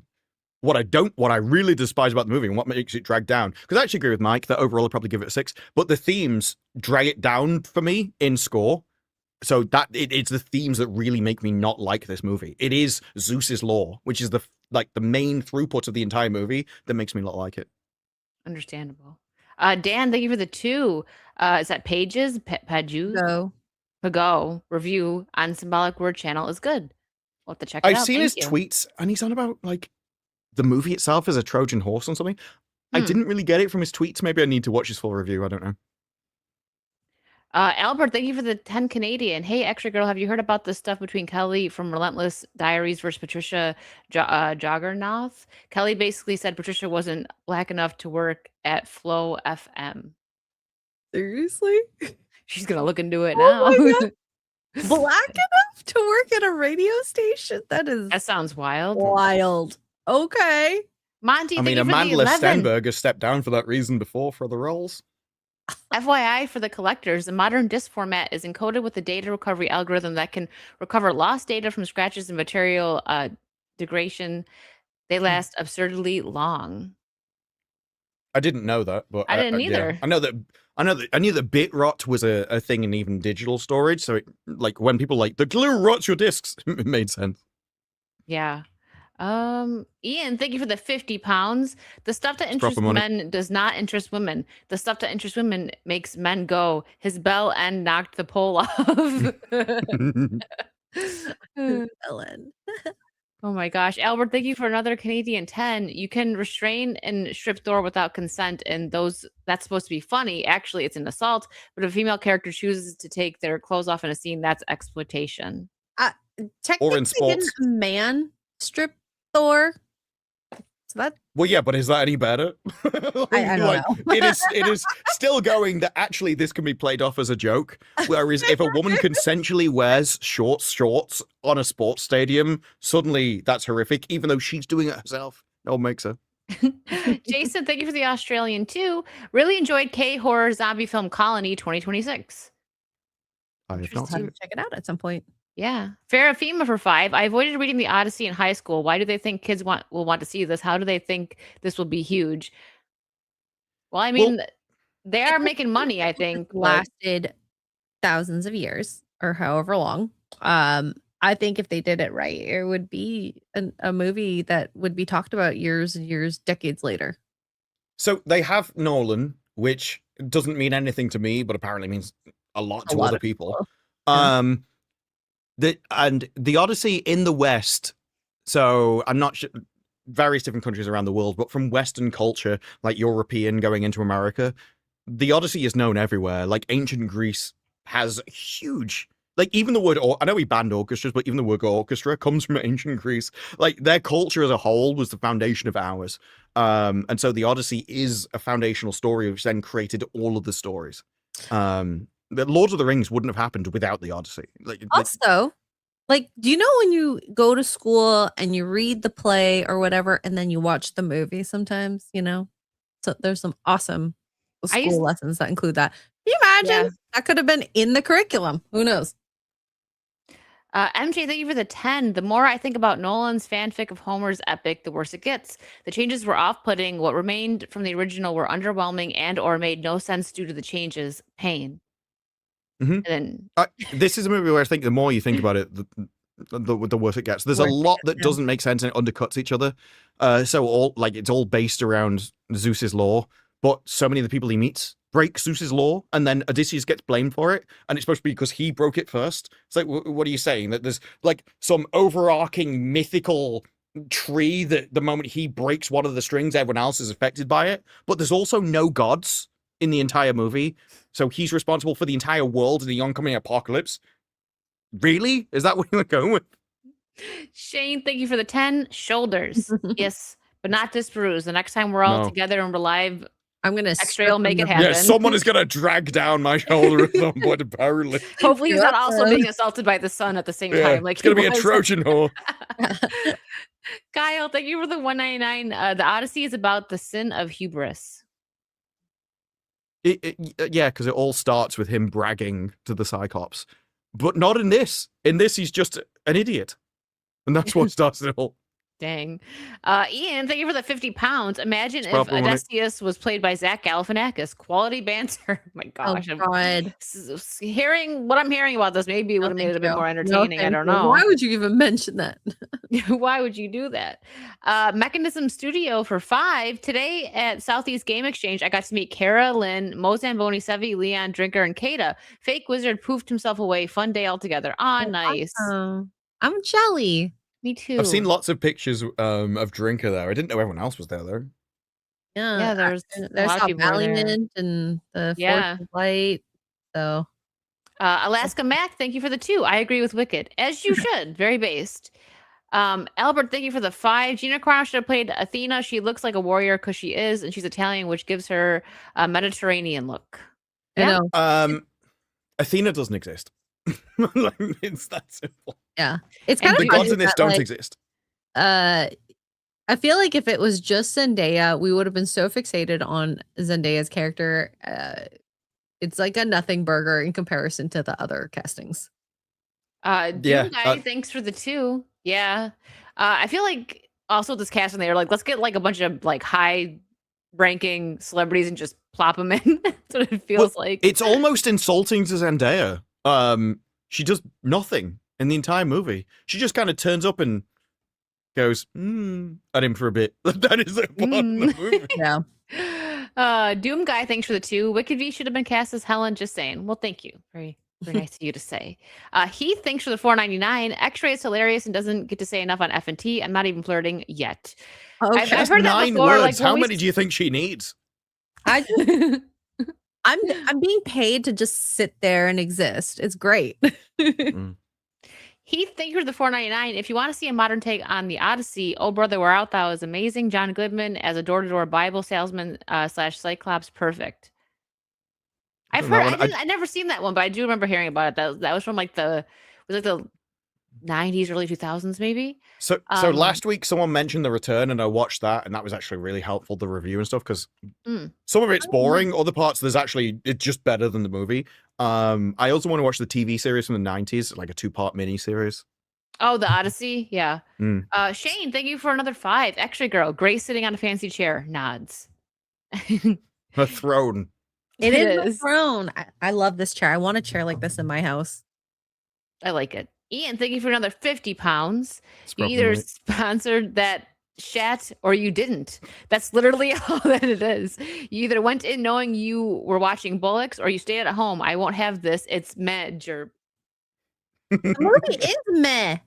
Ian's like, I don't love it. I don't hate it. Like some people, it's just, it exists over there. I'll never watch it again. It's not a great movie, but it's not like the worst movie ever either. Yeah, because it's like, it is competently put together. I mean, it's filmed on IMAX. It looks fine. It's high quality resolution, everything. The color's not great. The story, though, there's nothing to grip onto. It's not inspirational. It's not heroic. I don't love there's it. nothing. There's nothing makes you feel good. You come out feeling kind of awful. And I don't think that's why you want to leave this. I think that's why a lot of people go, I need to see it again. I think they'll come out thinking the same thing, that it doesn't make you feel good. And that's not why we have stories. We have stories to teach you something. Exactly. And this is a horrible message. I watched Freakier Friday, and I love that movie way more than The Odyssey. Yeah, this could have done entirely different if even just the suitors, it made sure you knew they were evil and they deserved to die. If you'd just done that, and you said this guy power fantasying, just one guy via 100, and he just goes through them all and gets to his wife at the other end. That would have been great. And you're like, yes. Yeah, he'd gone through hell to slaughter his way through all these men just to get the girl. End. Like, it would have been a different movie. The best moment in all of that probably was the moment she knew he was alive when he strums the bow, and then everything else was just Yeah, she's supposed to test him with knowledge. So actually, the thing is, he's supposed to win the contest. And she's like, "Can you move this bed into the room?" And he's like, "But I carved this bed out of a tree. It does not fit out of the door. It cannot physically be moved." And no one else knew that he made the bed himself. So she tested him with knowledge. They replace all of that scene with, well, he's got this pin. Like, is that really as impressive as the guy carving a bed out of a living tree in his own house? Like, the guy is meant to be like almost godlike in his power compared to other men. Unpleasant, thank you for the 2. Sounds like a cinematic siren song. As thank you for the $14.99 Australian. Take my money, rather give it to you than buy a ticket to watch Cult Goblin Propaganda. Cheers. P.S. Please keep Alana Pierce and Millie Alcock in the States. We have enough of them in Australia. John, look, they have a lot of deadly creatures in Australia. They don't want any more. Oh my gosh. Thank you for the 20, John Wayne. And if you didn't like the Odyssey and you want a good laugh at Nolan's expense, just go to my channel and listen to Nolan's Swollen Gold. Oh my god. I super chatted part of the lyrics on F&T last night and decided to finish it. Enjoy. That was it was funny hearing Gary say them. God is great for 5. This isn't even a Superman thing. Superman had a good amount of detractors. The Odyssey has historical universal acclaim, fans and critics. Well, that's cool. Everyone has their opinion. I mean, you could like it or not like it. I didn't even see it, so I don't have an opinion. It is definitely true that virtually all the critics love it. It's making a load of money and the cinemas are selling out. And I was disagreeing with Jeremy about how well it would do 2 weeks ago. I checked my local cinema on Friday. And this is not a cinema that fills out. It is full. So I don't doubt the ticket sales. No. Jason Webster, thanks to the Australian 5s. Zendaya's in Daylight Come, and she's in another movie. Yeah.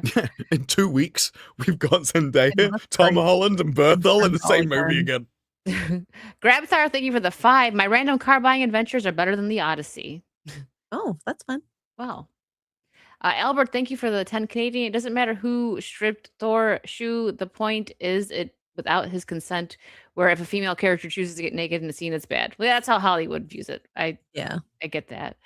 But we went over a little bit, guys. Thank you so much for hanging out with us and, talking Odyssey and all that fun stuff. What do you guys have going on? Actually, what are you doing? Tomorrow I don't have Forbidden Frontier in the evening, so I might do a gaming stream. I'm not 100% sure. But if not, Monday, Stargate watch 4 p.m. Eastern on X-Ray Girl channel and Locals at xraygirl.locals.com. So check it out over there. And I'm playing Last of Us. It's so good. Thanks, Monkey, for the 2. Just listen to keep the stream going. Thanks, appreciate it. And what about you? You just dropped your Odyssey. Yeah, the Odyssey video review right before the movie, the Odyssey pretty review. much. I spent like all day in it, barely slept today to get that out. So that's up. There will probably be more Odyssey stuff just because I think there's a lot of funny stuff that came out in the interviews and everything else that I want to talk about. It's probably a lot of the reactions about it. I think there's going to be interesting stuff in the fallout of this and how the media handles it, whether they do victory laps or whatever. Because they made money, so I think they will, but it's I'm already seeing articles that are still like, if you've got a problem with the casting, everything else, then that's a you problem because we're here to stay, baby. So there's a lot of stuff that I want to talk about. Before we end, I'm totally extending the show. This is the clip that Disbrew didn't see, and I'm going to share this now because he said, I don't see what's in this. Oh. Perfect casting because she truly is a goddess. What about her do you think made her the perfect Athena? She's divine. Divine and powerful. She really holds the screen. She's pretty strong like that. Yeah, and yeah. Her husband right there. Everyone realized what he just said.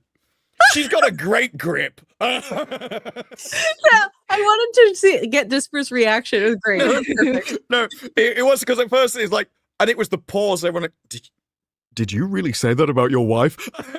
Publicly. She holds the screen. It's not the only thing she holds. It's like, I'm sorry. You do realize this is being recorded? Oh, I think no. That was talking about Lupita, I believe. No, they said Zendaya. I think it had her picture up. So Oh, no, unless it was trying to. No, they definitely said Zendaya. Zendaya, my bad. Yeah. This is the thing. This guy's like, look, she's got really good strength. And it goes to him. I don't think I could say anything else. Like, anything else I say is either going to insult or compliment your wife, which I cannot do in this scenario. So he just laughs. God is great for 5. Disprove it's in the audience too. You can look at all the aggregates. I don't think there's any argument here that the movie's going to do well. It's just that not everybody is black and white about movies. It's okay to not like it and like it. Yeah. Everybody's. I understand that. I understand that I am in the minority in this regard. Kind of. But luckily, in Hollywood, that's actually what matters. So I do think in like 10 years, people are going to have different opinions of this. Probably. Mongoose, thank you for the 2. Okay, let's keep this going a little longer then. Thank you. And then Hertz for 2. Extended stream tax. Thank you, guys. No, I don't want any extension in this, okay? Well, it's the first time she's ever said that, folks. Shut up. I'm gonna send you guys over to Jay. He's playing Fortnite, and we will see you guys next week. Take care. Good night. See ya.